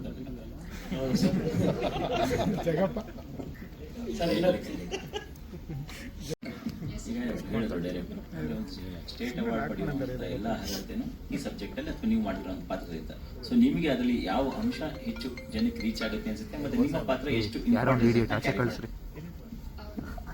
ಸರ್ ಹೌದು, ನೀವು ಟ್ರೈಲರ್ ಅಲ್ಲಿ ನೋಡ್ದಂಗೆ ಅದು ಹುಡುಗ ಹುಡುಗಿ ಗಂಡ ಅಥವಾ ಮದ್ವೆ ಆ ಒಂದು ಸಮಸ್ಯೆ ಖುಷಿ ಎಲ್ಲ ಅದು ನೀವು ನೋಡಿದ್ದೀರಾ. ಅದಕ್ಕೂ ಮೀರಿದ ಸಿನಿಮಾದಲ್ಲಿ ಏನಿದೆ ಅಂದ್ರೆ ಅಪ್ಪ ಮಗಳ ಬಾಂಧವ್ಯ. ಸೊ ಅವಳು ಪ್ರೀತಿನ ಮಾಡೋದು ಯಾಕೆ, ಅದನ್ನ ಬಿಡೋದು ಯಾಕೆ, ಅದರಿಂದ ಏನು ಎಲ್ಲ ಎಮೋಷನ್ಸ್ ಸರ್. ಅದು ಮೇ ಬಿ ಹುಡುಗ ಹುಡುಗಿಗೆ ಇರೋ ಕೆಮಿಸ್ಟ್ರಿಗಿಂತ ಹೆಚ್ಚಾಗಿ ನನ್ನ ನಾಣಿ ಸರ್ದು ಅದೊಂದು ಬಾಂಡಿಂಗು ತುಂಬಾ ಚೆನ್ನಾಗಿ ಬಂದಿದೆ. ಒಂದು ಪ್ರತಿಯೊಬ್ರು ತಂದೆ ಆ ಕನಸು, ಮಗಳನ್ನ ಹೀಗೆ ನೋಡ್ಬೇಕು, ಹೀಗೆ ಇರಬೇಕು ಅನ್ನೋಂಥದ್ದು. ಸೊ ಪ್ರೀತಿಲಿ ಬಿದ್ದಾಗ ಹೆಣ್ಮಕ್ಳು ಅದು ಇದು ಯೋಚನೆ ಮಾಡ್ತಾರೆ, ಅವಿಲ್ಲ ಒಳ್ಳೆ ರೀತಿ ತಗೊಂಡೋಗ್ಬೇಕು ಅಂತ ಅಪ್ಪನೂ ಅನ್ಕೋತಾರೆ. ಬಟ್ ಅದರಿಂದ ಕೆಲವೊಂದ್ಸರಿ ಮಕ್ಕಳೇ ತಪ್ಪು ಮಾಡ್ತಾರೆ ಅಂತ ಏನಿಲ್ಲ. ಪೇರೆಂಟ್ಸಿಂದನೂ ತಪ್ಪಾಗುತ್ತೆ. ಸೊ ಅದನ್ನ ಸಿನಿಮಾದಲ್ಲಿ ಒಂದು ಅದೇ ನಮ್ದು ಹೇಳ್ತಾ ಇರೋದು ಆಗತ್ತೆ, ಇನ್ ಜನರಲ್ ಆಗೂ ಆಗತ್ತೆ. ಸೊ ಸರ್ ಹೌದು ಆಗತ್ತೆ. ಸೊ ಅದೊಂದನ್ನ ತುಂಬಾ ಚೆನ್ನಾಗಿ ತೋರಿಸಿದ್ದಾರೆ ಸರ್. ಅದೊಂದು ಬಾಂಡಿಂಗ್ ತೆರೆ ಮೇಲೆ ನೋಡೋದೇ ಒಂದು ಖುಷಿ. ಅಂಡ್ ಇನ್ನೊಂದೇನು ಅಂತ ಅಂದ್ರೆ ಈ ಸಿನಿಮಾ ಶೂಟ್ ನಡೆಯುವಾಗ್ಲೇನೆ I lost my father. So ಇನ್ನು ಕಾರ್ಯಗಳ ಮುಗಿಯೋಕ್ ಮುಂಚೆನೆ ನಾನು ಶೂಟಿಗೆ ಹೋಗಿದ್ದೆ. ನಾಣಿ ಸರ್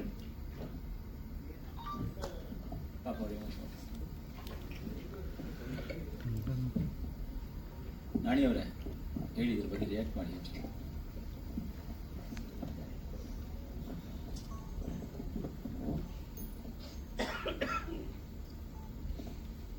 ಎಲ್ರಿಗೂ ನಮಸ್ಕಾರ. ತಡವಾಗಿ ಬಂದಿದ್ದಕ್ಕೆ ಕ್ಷಮೆ ಇರಲಿ. ನಮಗಿದೊಂದು ಪ್ರಾಬ್ಲಮ್ ಇಂಡಸ್ಟ್ರಿಯಲ್ಲಿ, ಮುಗಿದಿರೋ ಪಿಕ್ಚರಿಗೆ ಬಿಡಿ ಅಂದರೆ ಅವ್ರು ಬಿಡಲ್ಲ, ಅವ್ರಿಗೆ ಆ ಸಿನಿಮಾ ಮುಖ್ಯ. ಸರ್ ಇನ್ನೂ ಶುರುವಾಗಿದೆ ಸರ್, ಮಾಡಿ ಸರ್ ಇಲ್ಲಿ ಅಂತಾರೆ.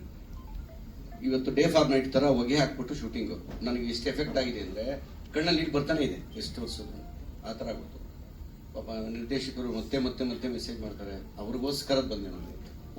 ಬರಬೇಕು, ಜವಾಬ್ದಾರಿ ಇಲ್ಲ ಅಂತಲ್ಲ, ಆದರೂ ತುಂಬ ಕಷ್ಟಪಟ್ಟು ಸಿನಿಮಾ ಮಾಡ್ತಾರೆ. ಒಂದು ವಿಷಯ ಮರೆತೆ, ದೃಶ್ಯ ಮಾಧ್ಯಮ ಮತ್ತು ಪತ್ರಿಕಾ ಮಾಧ್ಯಮದ ಎಲ್ರಿಗೂ ನನ್ನ ನಮಸ್ಕಾರ. ತಡವಾಗಿ ಬಂದಿದ್ದೀನಿ, ಕ್ಷಮೆ ಇರಲಿ. ಸಿನಿಮಾ ಬಗ್ಗೆ ಎಲ್ಲರೂ ಮಾತಾಡಿದ್ದಾರೆ, ನನ್ನ ಜವಾಬ್ದಾರಿ ಕಡಿಮೆ ಇದೆ. ಈಗ ಎಲ್ಲ ವಿಷಯ ನಿಮಗೆ ಗೊತ್ತಾಗಿರುತ್ತೆ. ಈ ತಂದೆ ಮಗಳ ಬಾಂಡಿಂಗ್ ಬಗ್ಗೆ ಅವ್ರು ಹೇಳಿದ್ರು. ಪಾಪ ಅವರ ತಂದೆ, ನನ್ನ ಮಗಳು ಗ್ಯಾರಂಟಿ ಒಳ್ಳೆ ಸ್ಕೋರ್ ಮಾಡಿದ್ದಾಳೆ ಈ ಸಿನಿಮಾದಲ್ಲಿ, ಶೋರ್. ಅವಾರ್ಡ್ ಹೋಗುವಂತ ಕ್ಯಾರೆಕ್ಟರ್. ಆ ಟೈಮಲ್ಲಿ ಪಾಪ ಅದು ಎಷ್ಟು ಬೇಜಾರಾಗ್ತಿತ್ತು ಶೂಟಿಂಗ್ ಬಂದಾಗ ಅಂತ ನನಗೆ ಗೊತ್ತು. ನನಗೂ ಒಬ್ಬಳು ಮಗಳಿದ್ದಾಳೆ, ನಾನು ಸಂತೈಸ್ತಾ ಇದ್ದೆ. ಸೊ ಅವಳಿಗೊಂಥರ ಧೈರ್ಯ, ಪಕ್ಕದಲ್ಲಿ ಯಾರೋ ಇದ್ದಾರೆ ನನಗೆ ಸಹಾಯ ಮಾಡೋರು ಅಂತ. ಯಾಕೆಂದ್ರೆ ಆ ನೋವು ಅರ್ಥ ಮಾಡ್ಕೊಂಡ್ರೆ ಗೊತ್ತಿರುತ್ತೆ, ಭಾವನೆಗಳಿಲ್ದವ್ರೆ ಬೇವರ್ಸಿಗಳು ಗೊತ್ತಿರಲ್ಲ. ನಾನು ತುಂಬ ಕಲಿತೆ ಈ ಸಿನಿಮಾದಲ್ಲಿ, ಸಿಕ್ಕಾಪಟ್ಟೆ ಕಲ್ತ್ಬಿಟ್ಟೆ. ಇವಾಗ ಗೊತ್ತಿರೋದಕ್ಕಿಂತ ಜಾಸ್ತಿ ಕಲ್ತ್ಕೊಂಡಿದ್ದೀನಿ. ಅಂತಂಥ ಪರಿಸ್ಥಿತಿಗಳು ಬಂದ್ಬಿಡ್ತು ಅಲ್ಲಿ. ಆದರೂ ಪಾಪ ಅವರು ಯಾವುದಕ್ಕೂ ಜಗ್ಗದಂಗೆ ಬಂದಾಗ ಬರೋರು, ಕ್ಯಾಮ್ರಾ ಬಂದಾಗ ಹಿಂಗೆಲ್ಲ ಇರಬಾರ್ದು, ಫೀಲ್ ಮಾಡಬಾರ್ದು ಅಂದರೆ ಸರಿ ಆ್ಯಕ್ಟ್ ಮಾಡೋರು, ಮತ್ತೆ ಮಂಕ ಕೂತ್ಕೊಳ್ಳೋದು ಹಿಂಗೆ. ನಾನು ಹೋಗಿ ಸಮಾಧಾನ ಮಾಡ್ತಾ ಇದ್ದೆ. ತುಂಬ ಬಾಂಡಿಂಗ್ ಆಗ್ಬಿಟ್ಟಿತ್ತು ನನಗೂ ಅವ್ರಿಗಲ್ಲಿ. ನನ್ನ ಮಗಳೇ ಬಂದವಳು ನನ್ನ ಜೊತೆಯಲ್ಲಿ ಇನ್ನಷ್ಟು ನನಗೆ ಭಾವನೆಗಳಲ್ಲಿ ಬಂದ್ಬಿಡ್ತಾರೆ. ಚೆನ್ನಾಗಿ ಮಾಡ್ತು ಮಗು, ನಿಜವಾಗ್ಲೂ ಗೆಲ್ಕೆ ಬಿಡೋದು. ಸೊ ಇದ್ರ ಜೊತೆಗೆ ನಮ್ಮ ಸಾರಥಿ ಕಾಂತ ಸರ್ ಅವರು ಒಂಥರ ಭಾವಜೀವಿ. ಇಷ್ಟೊತ್ತು ಅಲ್ಲಿ ಮಾತಾಡಿದ್ ಕೇಳಿಸ್ಕೊಂಡೆ, ನಾನು ಆಗ್ಲೇ ಬಂದೆ, ಅಲ್ಲಿ ನಿಂತಿದ್ದೆ, ಮೋಸ್ಟ್ಲಿ ಮುಗ್ದಿದೆ. ಇವ್ರು ಬಂದ್ರೆ ಹಂಗೆ ಹೋಗ್ಬಿಡೋಣ ಆಚೆಗೆ, ಯಾಕೆ ಬಯಸ್ಕೋಬೇಕು ಅಂತ. ಎಷ್ಟು ಚೆನ್ನಾಗಿ ಮಾತಾಡ್ತಾರೆ ಅಂದ್ರೆ ಅವ್ರ ಕೋಪನೇ ಬರಲ್ವಾ ಅಂತ.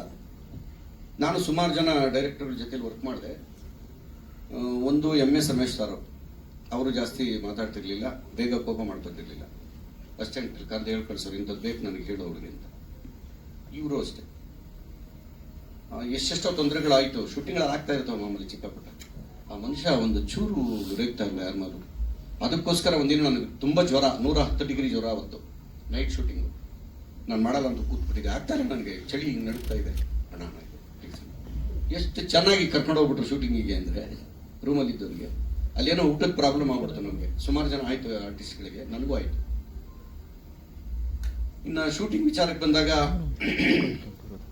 ಚಿಕ್ಕಮಂಗ್ಳೂರು ಮಳೆ ಬರ್ತಾ ಇರುತ್ತೆ, ಹೋಗ್ತಾ ಇರುತ್ತೆ, ಈ ಥರ ಎಲ್ಲ ಇರುತ್ತೆ. ಅದರಲ್ಲೂ ಎಲ್ಲ ಅಡ್ಜಸ್ಟ್ ಮಾಡಿಕೊಂಡು ಅವ್ರಿಗೇನು ಬೇಕೋ ಅದನ್ನು ತಗೊಂಡಿದ್ದಾರೆ. ಹೆತ್ತೋರ್ಗೆ ಯಜ್ಞ ಬುದ್ಧು ಅಂತ. ಇವಾಗ ನಮ್ಮ ಸಿನಿಮಾ, ನಾವು ಮಾಡಿದ ಸಿನಿಮಾಗಳೆಲ್ಲ ಚೆನ್ನಾಗಿರುತ್ತೆ ಅಂತಲೇ ನಾವು ಹೇಳೋದು, ಎಲ್ಲರೂ ಹೇಳೋದು ಅಷ್ಟೇ. ಡೈರೆಕ್ಟಿಂದ ಹಿಡಿದು ಆರ್ಟಿಸ್ಟಿಂದ ಹಿಡಿದು ಇವರು ನಮ್ಮ ಜಗ್ಗಪ್ಪ ಆಗಲಿ, ಇವರು ಆಗಲಿ, ಯಾರೇನು ಕಡಿಮೆ ಇಲ್ಲ, ಇಲ್ಲಿ ಎಲ್ಲರೂ ಚೆನ್ನಾಗಿ ಇದು ಮಾಡಿದ್ರು. ನಾನು ಪ್ರೊಡ್ಯೂಸರ್ನೇ ನೋಡಿಲ್ಲ ಈ ಸಿನಿಮಾ ಮುಗಿಯೋವರೆಗೂ. ಬಂದಿದ್ದಾರ ಸರ್? ನಮಸ್ಕಾರ. ತಮ್ಮ ಹೆಸರು? ಪ್ರದೀಪ್ ಸರ್. ಇದೇನು ಈಗ ಪರಿಚಯ ಮಾಡ್ತಾರೆ? ಹೌದು, ಒಂದ್ಸರಿ ಲೊಕೇಶನ್ ಬಂದವ್ರೆ, ಅವ್ರನ್ನ ಪರಿಚಯ ಆಗಕ್ಕೆ ಬಿಡ್ಲಿಲ್ಲ ನಾನು. ನಾಡಿ ಇನ್ನೊಂದು ಪಿಕ್ಚರ್ ಹಾಕೊಂಡ್ಬಿಡ್ತಾನೆ ನಾವು. ನಾನು ಹಂಗಾಗಿದ್ರೆ ಸಿನಿಮಾ ನೋಡ್ಬೇಕು. ಇರ್ಲಿ, ಚೆನ್ನಾಗಾಗುತ್ತೆ ಸರ್, ಕೆಲಸ ಚೆನ್ನಾಗಾಗಿದೆ. ನಾನು ಅದಕ್ಕೆ ಮೈ ಹಿಡಿಯಲ್ಲ, ಹಿಡಿದ್ಬಿಟ್ರೆ ನಾನು ಒಳಗೆ ಏನು ನಿಲ್ಲಲ್ಲ. ಸ್ವಿಚ್ ಆನ್ ಮಾಡ್ಬಿಟ್ರೆ ಬರ್ತಾ ಇರುತ್ತೆ ಎಲ್ಲ. ಅದಕ್ಕೆ ಬೇಡ, ಒಳ್ಳೇದಾಗ್ಲಿ, ಸಿನಿಮಾ ಚೆನ್ನಾಗಾಗಬೇಕು. ಕಾಂತರಾಜ್ ಅವರ ಆಸೆಗೋಸ್ಕರ ಬಂದಿದ್ದೀನಿ ನಾನು. ನೀವೇನೋ ಹೇಳಿದ್ರಿ ಊರು ತುಂಬ ಪ್ರಮೋಷನ್ ಆಗುತ್ತೆ ಕರ್ನಾಟಕ ಅಂತ, ನಾನು ಹೋಗಲ್ಲ. ಕೆಲಸ ಬಿಟ್ಟು ಹೆಂಗೆ ಹೋಗೋದು ನಾವು? ಇದು ಒಂದು ಸಿನಿಮಾ ಅಲ್ವಾ? ಹೌದು ಸರ್, ಸಂತೋಷ. ಇಲ್ಲಿ ಊಟ ಬಿಟ್ಟು ಹೋಗ್ತಾ ಇರ್ತೀನಲ್ಲ, ಅಲ್ಲಿ ಊಟ ಕೊಡ್ಬೇಕಲ್ವ? ಊಟ ಅಂದ್ರೆ ಎಲ್ಲ ಊಟ ಅಲ್ಲ ನಾನು ಹೇಳಿದ್ದು, ಎಲ್ಲ ವಿಚಾರದಲ್ಲಿ ಹಂಗಾಗುತ್ತೆ, ಕಷ್ಟ ಆಗುತ್ತೆ ಅವ್ರಿಗೆ. ನಮ್ಮನ್ನೆಲ್ಲ ಕರ್ಕೊಂಡೋಗಿ ಇದು ಮಾಡೋಕ್ಕಾಗಲ್ಲ. ಟೈಮ್ ಇದ್ರೆ ಡೈರೆಕ್ಟರ್ಗೋಸ್ಕರ ಖಂಡಿತ ಹೋಗ್ತೀವಿ. ಇಷ್ಟ ಆಗಿದೆ. ಇನ್ನು ನನ್ನ ಪಾತ್ರದ ಬಗ್ಗೆ ಅದೇ ನಾನು ಹೇಳಿದ್ನಲ್ಲ, ನನ್ನ ಮಗಳೇ ನನ್ನ ಜೊತೆಲಿ ಆಕ್ಟ್ ಮಾಡೋದಂಗಿತ್ತು ಅಂತ. ಇವತ್ತು ಫೋನ್ ಮಾಡಿ ಪಾಪ ಯಾವುದೊಂದು ಸಿನಿಮಾ ಕರೆದ್ರು, ನಾನು ಬರೋಕ್ಕಾಗಿಲ್ಲ. ಸಾರಿ ಹಾಂ, ಎಷ್ಟು ಫೀಲ್ ಮಾಡ್ತಿತ್ತು ಹುಡುಗಿ ಅಂದ್ರೆ, ಸ್ಕ್ರಿಪ್ಟ್ ಅಲ್ಲಿ ಬಂದಾಗ ಮಾತ್ರ ಕ್ಯಾಮ್ರಾ ಮುಂದೆ ಅದನ್ನ ಆಕ್ಟ್ ಮಾಡೋದು, ಅಲ್ಲಿ ಹೋಗ್ಬಿಟ್ಟು ಸುಮ್ಮನೆ ಮೌನ ಕೂತ್ಕೊಂಡ್ಬಿಡೋದು. ಅಯ್ಯೋ ಅನ್ಸೋದು ನೋಡ್ತಾ ಇದ್ರೆ. ನಮಗೂ ಬಿಟ್ಕೊಡೋಕ್ಕಾಗಲಿಲ್ಲ, ಅಲ್ಲಿ ಲೊಕೇಶನ್ ಪ್ರಾಬ್ಲಮ್ ಇತ್ತು. ತುಂಬ ನಾವು ಅನ್ಭವಿಸಿದ್ಯಾ. ಡೈರೆಕ್ಟರ್ ಕನಸು ನನಸಾಗುತ್ತೆ. ತುಂಬ ಚೆನ್ನಾಗಿ ಮಾಡಿದ್ದಾರೆ ಸಿನಿಮಾ. ಡಬ್ಬಿಂಗ್ ಮಾಡ್ದಂಗೆ ನೋಡಿದೆ ನಾನು. ಇವತ್ತು ಕೂಡ ನಾನು ಹೇಳಿದೆ, ಇಲ್ಲಪ್ಪ ನನಗೆ ಆಗ್ತಾ ಇಲ್ಲ, ಬರೋಕ್ಕೆ ಬಿಡಲ್ಲ ಇವರು. 6 ಗಂಟೆಗೆ ಬಿಟ್ಟು ನಾನು ಬರೋದು ಇಲ್ಲಿಂದ ಚಿರ್ಕಿ ಅಪಾರ್ಟ್ಮೆಂಟ್ ಹತ್ರ ಇದ್ದೀನಿ ಅಂತ. ಇಲ್ಲ ಲೇಟ್ ಆದರೂ ಪರವಾಗಿಲ್ಲ, ನೀವು ಬರಬೇಕು. ಬಂದಿದ್ದೀವಿ. ಇಡೀ ಟೀಮ್ಗೆ ಒಳ್ಳೇದಾಗಲಿ. ನಿರ್ಮಾಪಕರು ನಮ್ಮನ್ನು ನಂಬಿ ಹಣ ಹಾಕಿದ್ದಾರೆ, ಅವ್ರ ಅನ್ನ ತಿಂದಿದ್ದೀವಿ. ದೇವರು ಎಲ್ರಿಗೂ ಒಳ್ಳೇದು ಮಾಡಲಿ ಅಂತ ಹೇಳಿ ಆಶಿಸ್ತೀನಿ. ಮಾಮೂಲಿ ಕೇಳಿದಾಗೆ ನಿಮ್ಮನ್ನು ಕೈ ಮುಗಿದು ಕೇಳ್ಕೊತೀನಿ. ಇಷ್ಟು ವರ್ಷ ನಮ್ಮನ್ನ ಎಲ್ಲ ಕಾಪಾಡ್ಕೊಂಡು ಬಂದಿದ್ದೀರಿ ಇಂಡಸ್ಟ್ರಿ ಅಂದ್ರೆ, ನಾನೊಬ್ಬನಲ್ಲ, ಎಲ್ಲರೂ ಅದೇ ರೀತಿ ಈ ಸಿನಿಮಾಗೂ ಸಪೋರ್ಟ್ ಮಾಡಿ ಅಂತ ಹೇಳಿ ನಮಗೆ ಕೇಳ್ಕೊತೀನಿ. ನಮಸ್ಕಾರ. 3 ವಯಸ್ಸು 25.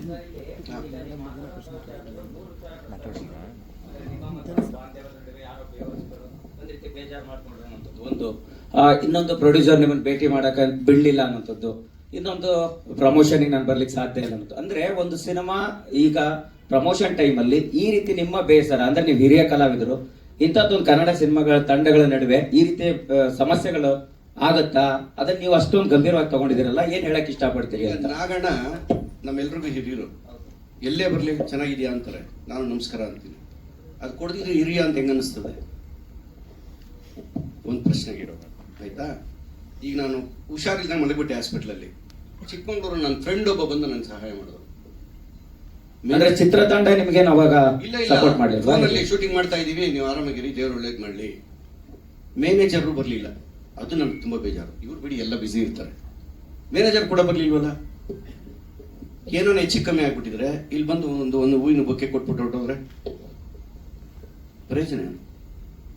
ಕೆಲವೆಲ್ಲ ತಿಳ್ಕೋಬೇಕು. ನಾವು 100 ಸಿನಿಮಾ ಅಲ್ಲ, 176 ಸಿನಿಮಾ ಆಯ್ತು, ನಾವಿನ್ನೂ ಏನು ಕಲ್ತಿಲ್ಲ ಲೆಕ್ಕದಲ್ಲಿ. ಎಂತೆಂಥ ದಿಗ್ಗಜರಿದ್ರು ಈ ನಾಡಿನಲ್ಲಿ, ಈ ಮಣ್ಣಲ್ಲಿ. ಇಲ್ಲಿ ಕೂತಿರೋರಿಗೆ ಏನು ಕಡಿಮೆ ಅನುಭವ ಇದೆಯಾ? ಎಂತೆಂಥವ್ರು ನೋಡ್ಕೊಂಡ್ ಬಂದಿದ್ದೀರಾ? ಆ ಪದ ಬಂದಿದ್ದು ಏನಕ್ಕೆ ಅಂತ ಈಗ ಗೊತ್ತಾಗಿರ್ಬೇಕು ನಿಮಗೆ. 3 ಪ್ರಶ್ನೆಗೆ ಉತ್ತರ ಸಿಕ್ಕಿದೆ. ನಮಸ್ಕಾರ. ನೋಡಿ ಸರ್, ಯಾವತ್ತೂ ಈ ತರ ಮಾತಾಡಲ್ಲ ಸ್ಟೇಜಲ್ಲಿ. ಇಷ್ಟು ವರ್ಷ ಆಯ್ತು, ಏನೋ ಇದೆ ಹೇಳಕ್ಕೆ ಮನ್ಸಲ್ಲಿ ಇದೆ, ಏನು ಇಲ್ಲ. ಈಗ ಒಂದು ಸಂಸಾರದಲ್ಲಿ ನನ್ನ ಮಗಳು ಅಳಿಯ ಎಲ್ಲ ಇರ್ತಾರೆ. ಇವಾಗ ಮಗನಿಗೆ ಮದುವೆ ಮಾಡುವಾಗ ನೋಡಕ್ ಚೆನ್ನಾಗೇ ಇರ್ತಾರೆ ಎದುರುಗಡೆ. ಮದುವೆ ಆಗಿ 1 ತಿಂಗಳಿಗೆ 3 ತಿಂಗಳಿಗೆ 6 ತಿಂಗಳಿಗೆ ಅವ್ರ ಯೋಗ್ಯತೆ ಗೊತ್ತಾಗೋದು. ಹೆಣ್ಣಾಗ್ಲಿ ಗಂಡಾಗ್ಲಿ, ಬರೀ ಹುಡುಗಂದು ಹೇಳ್ತಿಲ್ಲ ನಾನು. ನನ್ನ ಮಗಳಿಗೆ ಒಳ್ಳೆ ಹುಡುಗ ಸಿಗ್ಬೇಕಪ್ಪ, ಯಾರಿಗಾನ ಹೇಳಿದ್ರೆ ಒಳ್ಳೆ ಹುಡುಗನ ನೋಡ್ರಿ, ಅವರು ಕೇಳ್ತಾರೆ ಒಳ್ಳೆ ಹುಡುಗಿನ ನೋಡಿ ಅಂತ. ಏನು ಒಳ್ಳೇದು ಅಂದ್ರೆ ನೋಡಕ್ ಚೆನ್ನಾಗಿದ್ರೆ ಸಾಕ. ಈ ಕಾನ್ಸೆಪ್ಟ್ ತುಂಬಾ ಚೆನ್ನಾಗಿದೆ ಸಿನಿಮಾದಲ್ಲಿ, ಅದನ್ನ ನೀಟಾಗಿ ಹೇಳ್ಕೊಡೋಗಿದ್ದಾರೆ ಡೈರೆಕ್ಟರ್, ಅದು ಖುಷಿ.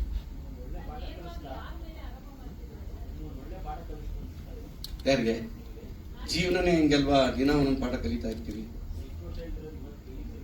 ನನಗೆ ಅವತ್ತು ತುಂಬಾ ಬೇಜಾರಾಯ್ತು. ನನಗೆ ಒಬ್ರು ಬರ್ಲಿಲ್ಲ, ಏನೋ ಹೆಚ್ಚು ಕಮ್ಮಿ ಆಗಿದೆ. ಏನ್ ಗತಿ ನಾಡಿ ಸರ್, ಅಮ್ಮ, ಯಾರ ಮೇಲೆ ನಿಮ್ಗೆ ಚಿತ್ರತಂಡದ ಮೇಲೆ ಅಸಮಾಧಾನ ಇರೋದು? ಪ್ರೊಡಕ್ಷನ್ ಮ್ಯಾನೇಜರ್ ಏನು ಕಮ್ಮ ಇರೋದು? ಇವರೆಲ್ಲ ಬಿಸಿ ಇದ್ರು ಗೊತ್ತಿತ್ತು ನನಗೆ, ಶೂಟಿಂಗ್ ನಡೀತಿತ್ತು. ಯಾವ ಮಟ್ಟಕ್ಕೆ ಆಗಿತ್ತು ಅಂದ್ರೆ ನನಗೆ ಅನ್ಕಾನ್ಶಿಯಸ್ ಆಗ್ಬಿಟ್ಟಿದೆ ನಾನು ಅವಾಗ. ಈಗ ಮನೆಯವ್ರಿಗೆ ಯಾರಿಗೂ ಸಂಬಂಧ ಇಲ್ವಾ? ಇದು ನನ್ನ ಪ್ರಶ್ನೆ. ಡೈರೆಕ್ಟ್ರೆ ಕಾಂತವ್ರೆ, ಅಂದ್ರೆ ಈ ಹಿರಿಯ ಕಲಾವಿದರು ಇಷ್ಟೊಂದು ಗಂಭೀರ ಆರೋಪನ ಮಾಡ್ತಾ ಇದ್ದಾರೆ. ಸೊ ನೀವು ತಂಡದ ಭಾಗ ಆಗಿ ಆವತ್ತಿದೆಲ್ಲವೂ ಕೂಡ ಗಮನಿಸ್ಕೊಳ್ಳಕ್ ಆಗ್ಲಿಲ್ವಾ? ಈ ರೀತಿ ಅಸಮಾಧಾನಕ್ಕೆ ಏನ್ ಹೇಳಕ್ ಇಷ್ಟಪಡ್ತೀರಿ ಅಂತ ಫೈನಲಿ?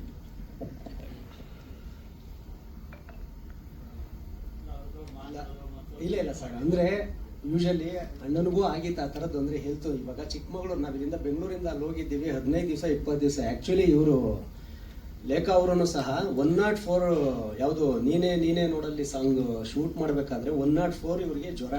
ನೈಟ್ ಇವರು ಹಾಸ್ಪಿಟಲ್ಗೆ ಅಡ್ಮಿಟ್ ಆಗಿ ಬೆಳಗ್ಗೆ ಲಿಟ್ರಲಿ ಬಂದಿದ್ದಾರೆ. ಅವ್ರು ನಿಂತ್ಕೊಳಕ್ ಆಗ್ತಾ ಇಲ್ಲ. ಈವನ್ ನಾನು ಅಷ್ಟೇ, ಆ ದೇವಸ್ಥಾನದ್ದು ಶೂಟ್ ಮಾಡಬೇಕಾದ್ರೆ ನಮಗೂ ಹುಷಾರಿಲ್ಲ ಸರ್. ಅಂದ್ರೆ ಈ ಥರ ಅಂದ್ರೆ ಏನೋ ಒಂದು ಒಳ್ಳೆ ಕೆಲಸ ಮಾಡಬೇಕಾದಾಗ ತಪ್ಪು ಒಪ್ಕೊಳ್ಳ ಅಂದ್ರೆ ಆಗತ್ತೆ. ಆ ಟೈಮಲ್ಲಿ ಅಣ್ಣ ನಮ್ಮಿಂದ ಏನಾದರೂ ನನ್ನ ಕಡೆ ಮಿಸ್ ತಪ್ಪಾಗಿದ್ರೆ, ಹೌದು ಸರ್, ಹೌದು. ಹೌದು ಸರ್ ಹೌದು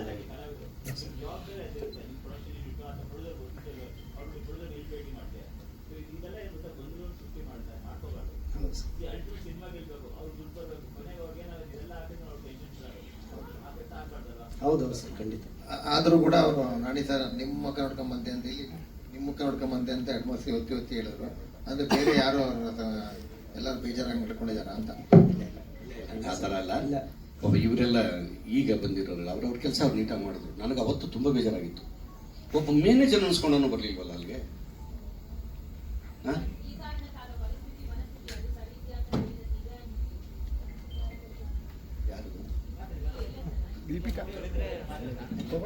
ಸಾರಿ ಸರ್, ನೀವು ನನ್ನ ಪ್ರಶ್ನೆ ಕೇಳಿದ್ರಿ, ಈಗ ನೀವು ಕೇಳಿದ್ರಿ, ಸ್ವಲ್ಪ ಎಮೋಷನಲ್ ಆದೆ, ನನಗೆ ಮಾತಾಡಕ್ ಆಗ್ಲಿಲ್ಲ, ಸಾರಿ. ಸಿನಿಮಾ ಹೌದು, ಎಲ್ಲರೂ ಇಂಡೈರೆಕ್ಟ್ ಆಗಿ ಕೇಳ್ತಾ ಇದ್ದೀರಾ. ಸೊ ಪ್ರೀವಿಯಸ್ ಆಗಿದ್ದ ಇಂಟರ್ವ್ಯೂಸ್ ಅಲ್ಲಿ ಕಿರಣ್ ಅವ್ರು ಮಾತಾಡಿದ್ದಾಗಿರ್ಬೋದು, ಪ್ರೊಡ್ಯೂಸರ್ ಸರ್ ಮಾತಾಡಿದ್ದಾಗಿರ್ಬೋದು, ಏನಕ್ಕೆ ಮಾತಾಡಿದ್ದಾರೆ ಅಂತ ಕೇಳ್ತಾ ಇದ್ದೀರಾ. ಸಿನಿಮಾನ ಫಸ್ಟ್ ಆಫ್ ಆಲ್ ನಾನು ಒಪ್ಕೊಂಡಿದ್ದು 2024ಗೆ ಮುಗಿಬೇಕಾಗಿದ್ದು ಸಿನಿಮಾ ಇದು. ಸೊ ಆಲ್ರೆಡಿ ಆ ಟೈಮಲ್ಲೇ ನನ್ನ ಅಪ್ಪಗೆ ಹುಷಾರಿಲ್ದಿದ್ದರಿಂದ ಆ ಟೈಮಿಗೆ ನನ್ನ ಕೊನೆಯ ಸಿನಿಮಾ ಇದಾಗಿತ್ತು. ಸೊ ಅದು ಅವ್ರಿಗೂ ಕೂಡ ಗೊತ್ತಿತ್ತು. ತುಂಬಾ ಸಿನಿಮಾಗಳನ್ನ ಬಿಟ್ಟು ನಾನು ಈ ಸಿನಿಮಾ 2024ಅಲ್ಲಿ ಮುಗಿಯುತ್ತೆ ಅನ್ನೋ ಕಾರಣಕ್ಕೆ ನಾನು ಒಪ್ಕೊಂಡಿದ್ದು. ಇಟ್ಸ್ ಓಕೆ, ಪರವಾಗಿಲ್ಲ. ನಂದೇ ಎಷ್ಟೋ ಸಿನಿಮಾಗಳು ನಾನು 4 ವರ್ಷ ಮಾಡಿರೋದು ಉಂಟು, ಏನು ಸಮಸ್ಯೆ ಇಲ್ಲ ಅದರಲ್ಲಿ. ಸೊ ಎಲ್ಲಾ ಸಿನಿಮಾಗಳಿಗೂ ಮೀರಿದ ಕೆಲಸನ ನಾನು ಸಿನಿಮಾದಲ್ಲಿ ಮಾಡಿದ್ದೀನಿ. 2026ಗೂ ಪ್ರಮೋಷನ್ಗೆ ಎಲ್ಲದಕ್ಕೂ ಬರ್ತೀನಿ. ಬಟ್ ಕೆಲವೊಂದು ಟೀಮ್ ಅಂದಮೇಲೆ ಕೆಲವೊಂದು ಮಿಸ್ಅಂಡರ್ಸ್ಟ್ಯಾಂಡಿಂಗ್ಸ್, ಕೆಲವೊಂದು ಮಾತುಗಳೇನೋ ಇರುತ್ತೆ, ಅದನ್ನ ನಾವು ಕ್ಲಾರಿಟಿ ಮಾಡ್ಕೋಬಹುದು. ಸೊ ಒನ್ ಟೈಮ್ ಬಂದಿಲ್ಲ ಅನ್ನೋ ಕಾರಣಕ್ಕೆ ಫಸ್ಟ್ ಆಫ್ ಆಲ್ ನಾನು ಆ ಇವೆಂಟಿಗೆ I was not invited for the event. ನಾನು ಇನ್ವೈಟ್ ಕೂಡ ಆಗಿರ್ಲಿಲ್ಲ ಸರ್, ನನಗೆ ಯಾವುದೇ ಕಾಲ್ ಬಂದಿರಲಿಲ್ಲ, ಏನೂ ಇಲ್ಲ, ನಿಜವಾಗ್ಲೂ ಆಗಿರ್ಲಿಲ್ಲ. ಸೊ ಪ್ರಾಬ್ಲಮ್ ಚಿಕ್ಕಪುಟ್ಟದಿತ್ತು, ಇಲ್ಲ ಅಂತ ಅಲ್ಲ. ಹಾಗಂತ ಹೇಳಿ ಕೆಲವೊಂದು ಮಾತುಗಳು ಬಂದಿದ್ದು ನನಗೆ ಮನಸ್ಸಿಗೆ ತುಂಬಾ ನೋವಾಯಿತು. ಅನ್ಪ್ರೊಫೆಷನಲ್ ಸಮಥಿಂಗ್ ಅಂತ ಕೆಲವೊಂದು ಮಾತುಗಳು ಬಂತು, ನನಗೆ ನೋವಾಯಿತು, ಇಲ್ಲ ಅಂತಲ್ಲ. ಮೇ ಬಿ ನಾನು ಬರ್ದಿರೋ ಕಾರಣಕ್ಕೆ ಅವರ ಮಾತಾಡಿದ್ದಾರೆ ಅನ್ಕೊಂಡು ನಮ್ಗೆ ಇವಾಗಲೂ ಏನು ಬೇಜಾರಿಲ್ಲ, ದಟ್ಸ್ ಓಕೆ. ನಾನು ನಿಮಗೆ ಕ್ಲಾರಿಟಿ ಕೊಡ್ಬೇಕಿತ್ತು ಅಷ್ಟೇ. ನನ್ನ ಕಡೆಯಿಂದ ಯಾವುದೇ ಮೋಸ ಸಿನಿಮಾಗೆ ಆಗಿಲ್ಲ. ಸೊ ಒಂದಿಷ್ಟು ಬ್ಯಾಡ್ ಕಮೆಂಟ್ಸ್ಗಳು ನನಗೆ ಬಂದಿತ್ತು, ದಯವಿಟ್ಟು ಆ ವಿಡಿಯೋಸ್ಗಳನ್ನ ಡಿಲೀಟ್ ಮಾಡಿ ಅಂತ ಕಿರಣ್ಗೆ ಹೇಳಿದೆ. ಪಾಪ ಅವರು ಡಿಲೀಟ್ ಕೂಡ ಮಾಡಿಸಿದ್ರು. ಸೊ ಫಸ್ಟ್ ಟೈಮ್ ನನಗೆ ಆ ಥರ, ನಾನು ಒಳ್ಳೆ ರೀತಿಯಲ್ಲೆಲ್ಲೂ ಕಾಣಿಸ್ಕೊಳ್ಳೋದಕ್ಕೆ ಇಷ್ಟಪಡಲ್ಲ. ಸಿನಿಮಾ ಮೂಲಕ ಮಾತ್ರ, ಸಿನಿಮಾದಿಂದ ಮಾತ್ರ ನಾನು ಪ್ರಮೋಷನ್ಗೆ ಬರೋದು. ಬೇರೆ ಎಲ್ಲೂ ನಾನು ಇದುವರೆಗೂ ಯಾವುದೇ ಇವೆಂಟ್ಸ್ ಆಗಲಿ, ಯಾವುದೇ ಅವಾರ್ಡ್ ಫಂಕ್ಷನ್ಗಾಗಲಿ ನಾನು ಎಲ್ಲೂ ಅಟೆಂಡ್ ಆಗಿಲ್ಲ. ನಾನು ನಾಮಿನಿ ಆಗಿದ್ರು ಕೂಡ ನಾನು ಆಗಿಲ್ಲ. ಸೊ ಹಾಗಿದ್ದಾಗ ನಾನು ಇಷ್ಟು ಚೆನ್ನಾಗಿ ಕೆಲಸ ಮಾಡಿಕೊಟ್ಟು ನಂಗೆ ಫಸ್ಟ್ ಟೈಮ್ ನೆಗೆಟಿವ್ ಕಮೆಂಟ್ಸ್ ಇದು ಎಲ್ಲ ಬಂದಾಗ ತುಂಬ ಹರ್ಟ್ ಆಯಿತು. ಬಟ್ ಮೇ ಬಿ ನಾನು ಹೋಗಿಲ್ಲ ಅನ್ನೋ ಕಾರಣಕ್ಕೂ ಅವ್ರು ಅದೆಲ್ಲ ಮಾತು ಬಂದಿರ್ಬೋದು ಅಂತಲೂ ಆಯಿತು. ಐ ಡಿಸರ್ವ್ ಅ ಸಾರಿ. ಅವ್ರಿಗೆ ಕೇಳೋಕ್ಕೆ ಇಷ್ಟ ಇದ್ರೆ ಮೀಡಿಯಾ ಮುಂದೆ ಕೇಳ್ಬೋದು. ಕೆಟ್ಟ ಮಕ್ಕಳು ಇರ್ತವೆ, ಒಳ್ಳೆ ಮಕ್ಕಳು ಇರ್ತವೆ, ಅದರಲ್ಲಿ ಏನು ಬೇಡ. ಇವಾಗ ನೀವುಗಳು ಇಲ್ಲೇ ಹೇಳ್ಬಿಟ್ರೆ ನಾವು ತಿಳ್ಕೊತೀವಿ. ನನ್ನಿಂದನೂ ಹೇಳು, ಒಪ್ಕೋತೀನಿ ನಾನು. ಇಲ್ಲಿಗೆ ಇದನ್ನ ಮುಗಿಸೋಣ, ಮುಂದಿನ ದಿನಗಳಲ್ಲಿ ಒಳ್ಳೇದಾಗಲಿ ನಾನು ಹೇಳೋದು ಅಷ್ಟೇ. ಇರ್ಬೇಕು ಸರ್, ಯಾಕೆಂದ್ರೆ ಟೀಮಲ್ಲಿ ಅನ್ನ ತಿಂದಿದ್ದೀವಿ, ಅದೆಲ್ಲ ನಾವು ಇದೆ, ಅದೆಲ್ಲ ನಾವು ಸಾಮಾನ್ಯ ಇಲ್ಲಿರೋರಿಗೆಲ್ಲ ಗೊತ್ತು. ನಾನು ಯಾವ ಪಿಕ್ಚರ್ಗೂ ಮಿಸ್ ಆಗಲ್ಲ. ಅವ್ರು ಕೇಳಿದ್ರು ಮಂಜಣ್ಣ, ನೀವು ಯಾವತ್ತೂ ಈ ಥರ ಮಾತಾಡಿಲ್ವಲ್ಲ ಅಂತ. ಮಾತಾಡ್ದಿದೆ ಗೊತ್ತಾಗೋದು ಹೇಗೆ? ಈಗ ನಾನು ಮಾಡಿದ ತಪ್ಪು ಬೇರೆಯವ್ರು ಹೇಳ್ಬೇಕು, ನನ್ನ ಬೆನ್ನು ನಾನು ಕಾಣಲ್ವಲ್ಲ, ಬೇರೆಯವ್ರು ಹೇಳ್ಬೇಕು. ಗಾದೆ ಸುಮ್ಮನೆ ಮಾಡೋರ ನಿಮ್ಮ ಬೆನ್ನಿನ ಕಾಣಲ್ಲ ಅಂತ ಬೇರೆಯವ್ರು ನೋಡಿ ಹೇಳ್ಬೇಕು, ಬೆನ್ನಲ್ಲಿ ಏನೋ ಇದೆ ನೋಡು ಅಂತ ಹೇಳಿ. ನನಗೂ ಹೇಳಿ, ತಿಳ್ಕೊತೀನಿ. ಹೊಸಬರಾಗಲಿ ಹೇಳಬೇಕು. ಇಲ್ಲಿ ಅಹಂಕಾರ ನಡೆಯಲ್ಲ, ಯಾಕೆಂದ್ರೆ ಈ ಭೂಮಿನೇ ಅಂತದ್ದು. ನವರತ್ನಗಳ ಮೇಲೆ, ಮೆಟ್ಲುಗಳ ಮೇಲೆ, ನವಗ್ರಹಗಳ ಮೇಲೆ ಓಡಾಡಿದ ರಾವಣನೇ ಭಸ್ಮ ಆಗೋದ. ನಮ್ದೆಲ್ಲ ಯಾವ ಲೆಕ್ಕ? ಹೌದು ಸರ್. ಮತ್ತೆ ಹೌದು ಸರ್, ಹೇಳು ಸರ್. ಹೌದು ಸರ್, ಹೌದು ಸರ್. ಅಲ್ಲ, ಟೀಮ್ ವರ್ಕ್ ಅಲ್ವಾ ಸರ್. ಸಿನಿಮಾ ದೊಡ್ಡವರೆಲ್ಲ ಬಂದಿದ್ದಾರೆ ಅಂದ್ಮೇಲೆ ನಾವು ಬರಬೇಕು. ಇಲ್ಲ ಅಂತಂದ್ರೆ ನಾನು ಸಾರಿ ಕೇಳಬೇಕಾಗುತ್ತೆ. ಅದಕ್ಕೆ ಕಾಮಿಡಿ ಪಾತ್ರ, ಸ್ನೇಹಿತನ ಪಾತ್ರ ಮಾಡಿದ್ದು. ಬಟ್ ನನಗೆ ಗೊತ್ತಿಲ್ಲ ಇದೆಲ್ಲ. ನಾನು ಬರ್ತಾ ಇದ್ದೆ, ಸಿನಿಮಾ ಆಕ್ಟ್ ಮಾಡ್ತಾ ಇದ್ದೆ, ಹೋಗ್ತಾ ಇದ್ದೆ. ಅಲ್ಲ, ಅದಕ್ಕೆ ಕೇಳ್ಕೊಂಡೆ ಸರ್. ಫಸ್ಟ್ ಇಲ್ಲಿ ಕೂತ್ಕೊಂಡಾಗ್ಲಿ ಹೇಳ್ಬಿಟ್ರು ಕಟ್ ಆಗಿದೆ ಅಂತ. ಅದು ಆಮೇಲೆ ಹೇಳಿದ್ರು ಸಿನಿಮಾದಲ್ಲಿ ಇದೆ, ಟ್ರೈಲರ್ ಅಲ್ಲಿ ಕಟ್ ಆಗಿದೆ ಅಂತ. ಸರ್ ಸಿನಿಮಾದಲ್ಲಿ ಇರ್ಲಿ ಸರ್, ಚೆನ್ನಾಗಿದೆ ಎಲ್ಲ, ಒಳ್ಳೊಳ್ಳೆ. ಹ್ಞೂ ಸರ್, ಇಲ್ಲ ಇನ್ಮೇಲೆ ನಾನು ಎಡಿಟಿಂಗ್ ಹತ್ರ ಹೋಗ್ಬೇಕು ಅನ್ಸುತ್ತೆ. ಇಲ್ಲ, ಸಿನಿಮಾದಲ್ಲಿ ತುಂಬಾ ಚೆನ್ನಾಗಿ ತೋರಿಸಿದ್ದಾರೆ. ಏನೇ ತೊಂದರೆಗಳಿದ್ರು ಸಿನಿಮಾನ ಅದ್ಭುತವಾಗಿ ಮಾಡಿದೀವಿ. ಬಟ್ ಯಾವ ತೊಂದರೆ ಇತ್ತು, ಏನಿತ್ತು ಅಂತ ಸತ್ಯವಾಗ್ಲೂ ನಂಗೂ ಗೊತ್ತಿಲ್ಲ ಸರ್. ಇಲ್ಲ ಅಂದಿದ್ರೆ ಅವತ್ತು ನಾನೇ ಬಂದು ಕೇಳ್ತಾ ಇದ್ದೆ. ಇಲ್ಲ, ತುಂಬಾ ಚೆನ್ನಾಗಾಗಿದೆ ಸಿನಿಮಾ. ಚೆನ್ನಾಗಿ ಆಗ್ಲಿ, ಚೆನ್ನಾಗಿ ಓಡ್ಲಿ. ಎಲ್ಲರೂ ಸೇರ್ಕೊಂಡು ಪ್ರಮೋಷನ್ ಮಾಡ್ತೀವಿ ಸಿನಿಮಾನ. ಎಷ್ಟೇ ಅಡೆತಡೆಗಳಿದ್ದು ಒಂದು ಮನೆ ಕಟ್ಟಿದ ಮೇಲೆ ಮನೇಲಿ ಒಂದು ಗೃಹ ಪ್ರವೇಶ ಮಾಡಿ ಅದ್ಭುತವಾಗಿ ಸಂಸಾರ ನಡೆಸ್ಬೇಕು ನಾವು.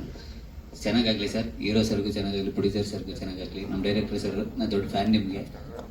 ಆ ಸಾಂಗ್ ಯಾವಾಗಲೂ ಹೇಳ್ತಾ ಇದ್ದೆ ನಾನು, ಇರುವುದೆಲ್ಲ ಬಿಟ್ಟು ಸಾಂಗ್ ಯಾವಾಗಲೂ ಸ್ಕಿಟ್ಟಲ್ಲಿ ಹಾಕತ್ತಾ ಇದೀವಿ ಸರ್ ಅಂತ. ನಿಮ್ಮ ಜೊತೆ ಕೆಲಸ ಮಾಡಿದ್ದಕ್ಕೆ ಥ್ಯಾಂಕ್ ಯು ಸರ್. ಆ ಒಳ್ಳೆ ಕ್ಯಾರೆಕ್ಟರ್ ಕೊಟ್ಟಿದ್ದಕ್ಕೆ ಥ್ಯಾಂಕ್ ಯು. ಏನಿಲ್ಲ ಮೇಡಮ್, ಚಿಕ್ಕ ಪುಟ್ಟ ಮನಸ್ತಾಪ ಇದೆ, but end of the cinema ನೋಡಿದಾಗ ಅದೆಲ್ಲ ಮರ್ತೋಗುತ್ತೆ. ಅಂಡ್ ನಾವು ಇಲ್ಲೇನು ಬೇರೆದು ಬಂದಿಲ್ಲ ಮೇಡಮ್, ಒಳ್ಳೆ ಸಿನಿಮಾ ಮಾಡೋಕ್ಕೆ ಬಂದಿರೋದು. ಚಿಕ್ಕ ಪುಟ್ಟ ಆಗೋದಲ್ಲ ಮೇಡಮ್, ಮನೆಯಲ್ಲಿ 4 ಜನ ಇದ್ರೇನೆ ಏನೋ ಒಂದು ಆಗಲ್ವಾ, ಚಿಕ್ಕ ಪುಟ್ಟ ಇರುತ್ತೆ. ಆಮೇಲೆ ನನ್ನ ಕಡೆಯಿಂದ ಯಾರಿಗಾದ್ರೂ ಹರ್ಟ್ ಮಾಡಿದ್ರೆ ಐ ಎಕ್ಸ್ಟ್ರೀಮ್ಲಿ ಸಾರಿ. ಎಲ್ಲದಕ್ಕಿಂತ ಮೇನು ಸಿನಿಮಾ ತುಂಬ ಚೆನ್ನಾಗಿ ಬಂದಿದೆ. ನೆಕ್ಸ್ಟ್ ಲೆವೆಲಲ್ಲಿ ಆ್ಯಕ್ಟ್ ಮಾಡಿದ್ದಾರೆ ನಮ್ಮ ನಾನಿ ಸರ್, ನಮ್ಮ ಲೇಖ ಅವರು ತುಂಬ ಚೆನ್ನಾಗಿ ಮಾಡಿದ್ದಾರೆ. ಸೊ ಅದಕ್ಕೆ ನನಗೆ ಖುಷಿ ಇದೆ. ಇದೆಲ್ಲ ಇದ್ದೇ ಇರುತ್ತೆ, ಎಲ್ಲ ರೋಡಲ್ಲಿ ಹೋದ್ರೂ ಏನೋ ಸಮಸ್ಯೆ ಇರುತ್ತೆ, ಮನೇಲಿ ಇದ್ರೂ ಸಮಸ್ಯೆ ಇರುತ್ತೆ. ಸೊ ಅದೇ ಇವತ್ತಿನ ಲೈಫ್ ಟುಡೇ.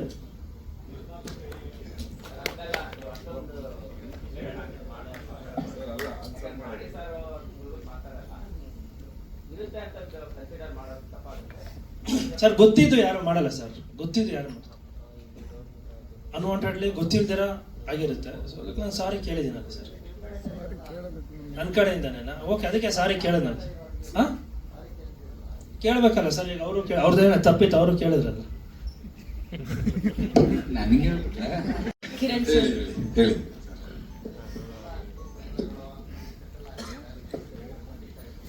ನನ್ನ ಗಮನಕ್ಕೆ ಕೆಲವೊಂದು ಬಂದಿದ್ದಾವೆ, ಕೆಲವೊಂದು ಬಂದಿಲ್ಲ. ಈಗ ನಾನಿ ಸರ್ಗೆ ಚೆನ್ನಾಗಿಲ್ಲ ಅಂತ ವಿಷಯ ನನಗೆ ಗೊತ್ತಿರಲಿಲ್ಲ, ಅದು ಆಯ್ತಾ. ಅದು ಇಲ್ಲಿಗೆ ಬಂದ ಮೇಲೆ ಆಮೇಲೆ ಮಾಹಿತಿ ಬಂದಿತ್ತು, ಬಟ್ ನನಗೆ ಅದು ಯಾವುದೇ ಆದ ಕಾಂಟ್ಯಾಕ್ಟ್ ಇಲ್ಲ ಅವ್ರು ನನಗೆ. ಸೊ ಹಂಗಾಗಿ ನಾನು ಶೂಟಿಗೆ ಯಾವತ್ತೂ ಒಂದು ದಿವಸ, ಅದು ಬೈ ಫೋರ್ಸ್ ಆಗಿ ಇವರೆಲ್ಲ ಸೇರಿ ಕರ್ಕೊಂಡಾಗ ಒಂದು ದಿವಸ ಹೋಗಿದ್ದೆ ನಾನು. 1 ಡೇ 2 ಡೇ ಬಂದಿದ್ದೆ ಅನ್ಸುತ್ತೆ. ಅವತ್ತು ಲೇಖನ್ ಚೆನ್ನಾಗಿರಲಿಲ್ಲ. ಐ ಹ್ಯಾವ್ ಟು ಸಿ, ನನಗೆ ಗೊತ್ತು ಅವ್ರ ಕಷ್ಟ ಏನಿರುತ್ತೆ, ಅವ್ರ ನೋವು ಏನಿರುತ್ತೆ ಅಂತ. ನಾನು ಹಾಸ್ಪಿಟ್ಲ್ಗೆ ಹೋಗಿದ್ದೆ, ಕೇಳಿ ಬಂದಿದ್ದೀನಮ್ಮ. ಹಾಸ್ಪಿಟ್ಲ್ಗೆ ಹೋಗಿದ್ದೆ. ಅವಳು ಹಾಸ್ಪಿಟ್ಲ್ ಅಡ್ಮಿಟ್ ಆಗಿದ್ದಾಗ ನಾನು ಹೋಗಿ ನೋಡ್ಕೊಂಡು ಕೇರಿಂಗ್ ಮಾಡಿ ಬಂದಿದ್ದೀನಿ. ಅದೇ ಥರ ನಾನು ಅಲ್ಲಿದ್ದರೆ ಗ್ಯಾರಂಟಿ ಹೋಗ್ತಿದ್ದೆ, ಅವ್ರಿಗೂ ನೋಡ್ತಿದ್ದೆ, ಕೇರಿಂಗ್ ಮಾಡಿ ಬರ್ತಾ ಇದ್ದೆ. ಈವನ್ ಅದು ಹ್ಯುಮ್ಯಾನಿಟಿ, ನಾವು ಆರ್ಟಿಸ್ಟು ಮತ್ತೊಂದು ಮಗದೊಂದು ಮನುಷ್ಯನ ಒಂದು ಸ್ವಾಭಿತಾನ ಹೋಗ್ಲೇಬೇಕು, ಯಾರೇ ಆಗಲಿ. ಕೆಲವೊಬ್ರು ಯಾರು ಬಿದ್ದುಬಿಟ್ಟಿದ್ದಾರೆ ಅಂತ ಡೈ ಬೀಳಲಿ ಅಂತ ಡ್ಯಾನ್ಸ್ ಆಡೋಕ್ಕಾಗಲ್ಲ, ಕೈ ಹಿಡಿದು ಎತ್ತಿ ಅವ್ರನ್ನ ನೋಡ್ಕೋಬೇಕು. ಸೊ ನನ್ಗೆ ಗೊತ್ತಿರಲಿಲ್ಲ. ಸೊ ನನಗೆ ನಮ್ಮ ಪ್ರೊಡಕ್ಷನಿಂದ ಏನೋ ತೊಂದರೆ ಆಗಿದ್ರೆ, ಪ್ರೊಡಕ್ಷನಿಂದ ಏನೋ ತೊಂದರೆ ಆಗಿದ್ರೆ ನನ್ನ ಕಡೆಯಿಂದ ಸರ್, ನನಗೆ ಗೊತ್ತಿರಲಿಲ್ಲ ಯಾವುದೇ ವಿಷಯ. ಕುರಿ ಕಾಯೋ ಸಮೇತವಾಗಿ ಕುರಿಗಳೇನೋ ಬೇರೆ ಹೊಲಕ್ಕೆ ಹೋದ್ರೆ ಏಯ್ ಬಾಯಿ ಕಡೆ ಅಂತಾರೆ, ಆ ಜವಾಬ್ದಾರಿ ಪ್ರೊಡ್ಯೂಸರ್ಗೆ ಇರಬೇಕು ಸರ್. ಇರಬೇಕು ಅಂದರೆ ಈ 1 ನಿಮಿಷ, ನಾನು ಫಸ್ಟ್ ಆಫ್ ಆಲ್ ನಾನು ಕೊಟ್ಟಿದ್ದು ಒಬ್ರು ಮ್ಯಾನೇಜರ್ ಅಂತ ಕೊಟ್ಟಿದ್ದೆ. ಆತ ಅನ್ಫಾರ್ಚುನೇಟ್ಲಿ ನನಗೆ ಗೊತ್ತಿಲ್ಲದೆ ಸ್ವಿಚ್ ಆಫ್ ಮಾಡ್ಕೊಂಡಿದ್ದಾರೆ. ಸೊ ನಾ ಆತನ ಯಾಕೆ ಅವರ ನಿಮ್ಮ ಸಂಬಂಧ ಗೊತ್ತಿಲ್ಲ, ಅದು ಅವ್ರದ್ದೇನೋ ಬೈ ಪರ್ಸನಲಿ ಅವ್ರ ಫ್ಯಾಮಿಲಿ ಏನೋ ಇಶ್ಯೂಸ್ ಆಗ್ಬಿಟ್ಟು ಸ್ವಿಚ್ ಆಫ್ ಮಾಡ್ಕೊಂಡಿದ್ದಾರೆ. 1 ವೀಕ್ ಫೋನ್ ಎತ್ತಿಲ್ಲ. ಇಲ್ಲಿ ಶೂಟಿಂಗ್ ಶೆಡ್ಯೂಲ್ಸ್ ಎಲ್ಲ ಆಗಿದೆ. ಸೊ ನಾನು ಫೋನ್ ಮಾಡಿ ಆತನಿಗೆ ಸ್ವಿಚ್ ಆಫ್ ಆಗಿದೆ, ನಾನು ಯಾರನ್ನ ಕಾಂಟ್ಯಾಕ್ಟ್ ಮಾಡ್ಬೇಕು, ಆ ವ್ಯಕ್ತಿ ಬಿಟ್ಟರೆ ಬೇರೆ ವ್ಯಕ್ತಿ ಕಳ್ಸಕ್ಕಿಲ್ಲ. ಯಾಕಂದ್ರೆ ಆ ಆಲ್ ಚಾರ್ಟ್ ಆ ವ್ಯಕ್ತಿ ಹತ್ರ ಇದೆ. ನಾನು ಏನ್ ಮಾಡ್ಬೇಕು ಆ ಟೈಮಲ್ಲಿ? ಹೌದೌದು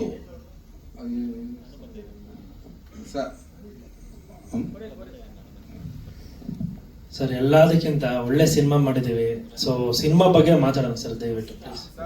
ಅದು ಆಗಿದೆ, ಇಲ್ಲ ಒಪ್ಕೊಂಬನ. ಆತ ಬಂದು ಆಮೇಲೆ ಸಾರಿ ಕೇಳ್ಕೊಂಡಿದ್ದಾರೆ, ಕಣ್ಣಾಗ ನೀರು ಹಾಕಿದ್ದಾರೆ. ಸೊ ಆತನ ಬಗ್ಗೆ ಇಲ್ಲಿ ಮಾತಾಡಿ ಅವರು ಫ್ಯಾಮಿಲಿಯಲ್ಲಿ ಓನ್ ಅಲ್ಲಲ್ಲ ಸರ್, ಅದನ್ನೇ ರಿಕ್ವೆಸ್ಟ್. ನಾನು ಅವ್ರ ಬಗ್ಗೆ ಅವರಿಂದ ಅವ್ರು ಬಂದು ಕಣ್ಣೀರು ಹಾಕ್ಬಿಟ್ಟು ಇನ್ನೇನು ಕಾಲಿಗೊಂದು ಅಷ್ಟು ದೊಡ್ಡ ಮನುಷ್ಯ, ಅಷ್ಟು ದೊಡ್ಡ ವ್ಯಕ್ತಿ ಕಾಲಿಗೊಂದು ಬೀಳ್ಬೇಕಾಯ್ತು. ನಾನು ಅವ್ರನ್ನ ಕಾಲಿಗೆ ಬೀಳಿಸ್ಕೊಳ್ಳೋ ಲೆವೆಲ್ ನಾನು ಅಷ್ಟು ದೊಡ್ಡ ವ್ಯಕ್ತಿ ಆಗಿಲ್ಲ. ಅದನ್ನ ಇನ್ನೂ ಓಪನ್ ಆಗಿ ನಾನು ಬಿಡಿಸಿ ಹೇಳಕ್ಕೂ ನನಗೆ ಅದು ಸರಿ ಅನ್ಸಿಲ್ಲ, ಅನ್ಸೋದು ಬೇಡ. ಅವ್ರಿಗೂ 2 ಹೆಣ್ಮಕ್ಳಿದೆ, ತೀರಾ ಅವ್ರನ್ನ ನಾನು ಇದು ಮಾಡಿ ಅದನ್ನ ತಪ್ಪಾಗ್ಬಿಡುತ್ತೆ, ಬೇಡ. ಅವ್ರು ಚೆನ್ನಾಗಿ ಅದೇನೋ ಆ ಟೈಮ್ ಹಂಗಿತ್ತು. ಕೆಟ್ಟಗಳಿಗೆ ಸರ್, ಎಲ್ಲರಿಗೂ ಒಳ್ಳೇದು ಹೋಗ್ಬೇಕಂದ್ರೆ ಒಂದು ಕೆಟ್ಟಗಳಿಗೆ ಬಂದೇ ಬರುತ್ತೆ ಸರ್. ಅದನ್ನ ದಾಟಿ ಹೋದ್ರೇನೆ ಮುಂದೆ ನಾವು ಗುರಿ ಮುಟ್ಟಕ್ಕಾಗೋದು. ಅಲ್ಲಿ ಕೆಟ್ಟದಾಗ್ಬಿಡ್ತು ಅಂತೇಳಿ ನಾವು ಅಲ್ಲೇ ರಿವರ್ಸ್ ಬಂದ್ಬಿಟ್ರೆ ಗುರಿ ಮುಟ್ಟಕ್ಕಾಗಲ್ಲ ಸರ್. Common sir. ಒಂದು ಏನೋ ಒಂದು ಮನೆ ಕಟ್ತೀವಿ, ಒಂದು ಪಾಯ ಹಾಕ್ತೀವಿ ಅಂದಾಗ ಪಕ್ಕದ ಮನೆಯವ್ರು ನನ್ನ ಮನೆ ಸಿಡಿದಿದೆ ಬಂದು ಇದು ಮಾಡು ಅದು ಮಾಡು ಅಂತಾರೆ. ಅವೆಲ್ಲ ಕಾಮನ್ನು ಸರ್. ಒಂದು ಫ್ಯಾಮಿಲಿ ಆಗುತ್ತೆ, ಅದನ್ನೆಲ್ಲ ನಿಭಾಯಿಸ್ಕೊಂಡು ನಾವು ಗೆದ್ದು ನಿಲ್ಲಬೇಕು, ಗುರಿ ಮುಟ್ಟಬೇಕು ಸರ್, ಅಷ್ಟೇ ಇಲ್ಲಿ ಕಾಮನ್ ಸರ್. ಅದನ್ನೆಲ್ಲ not. Thank you sir, thank you so much.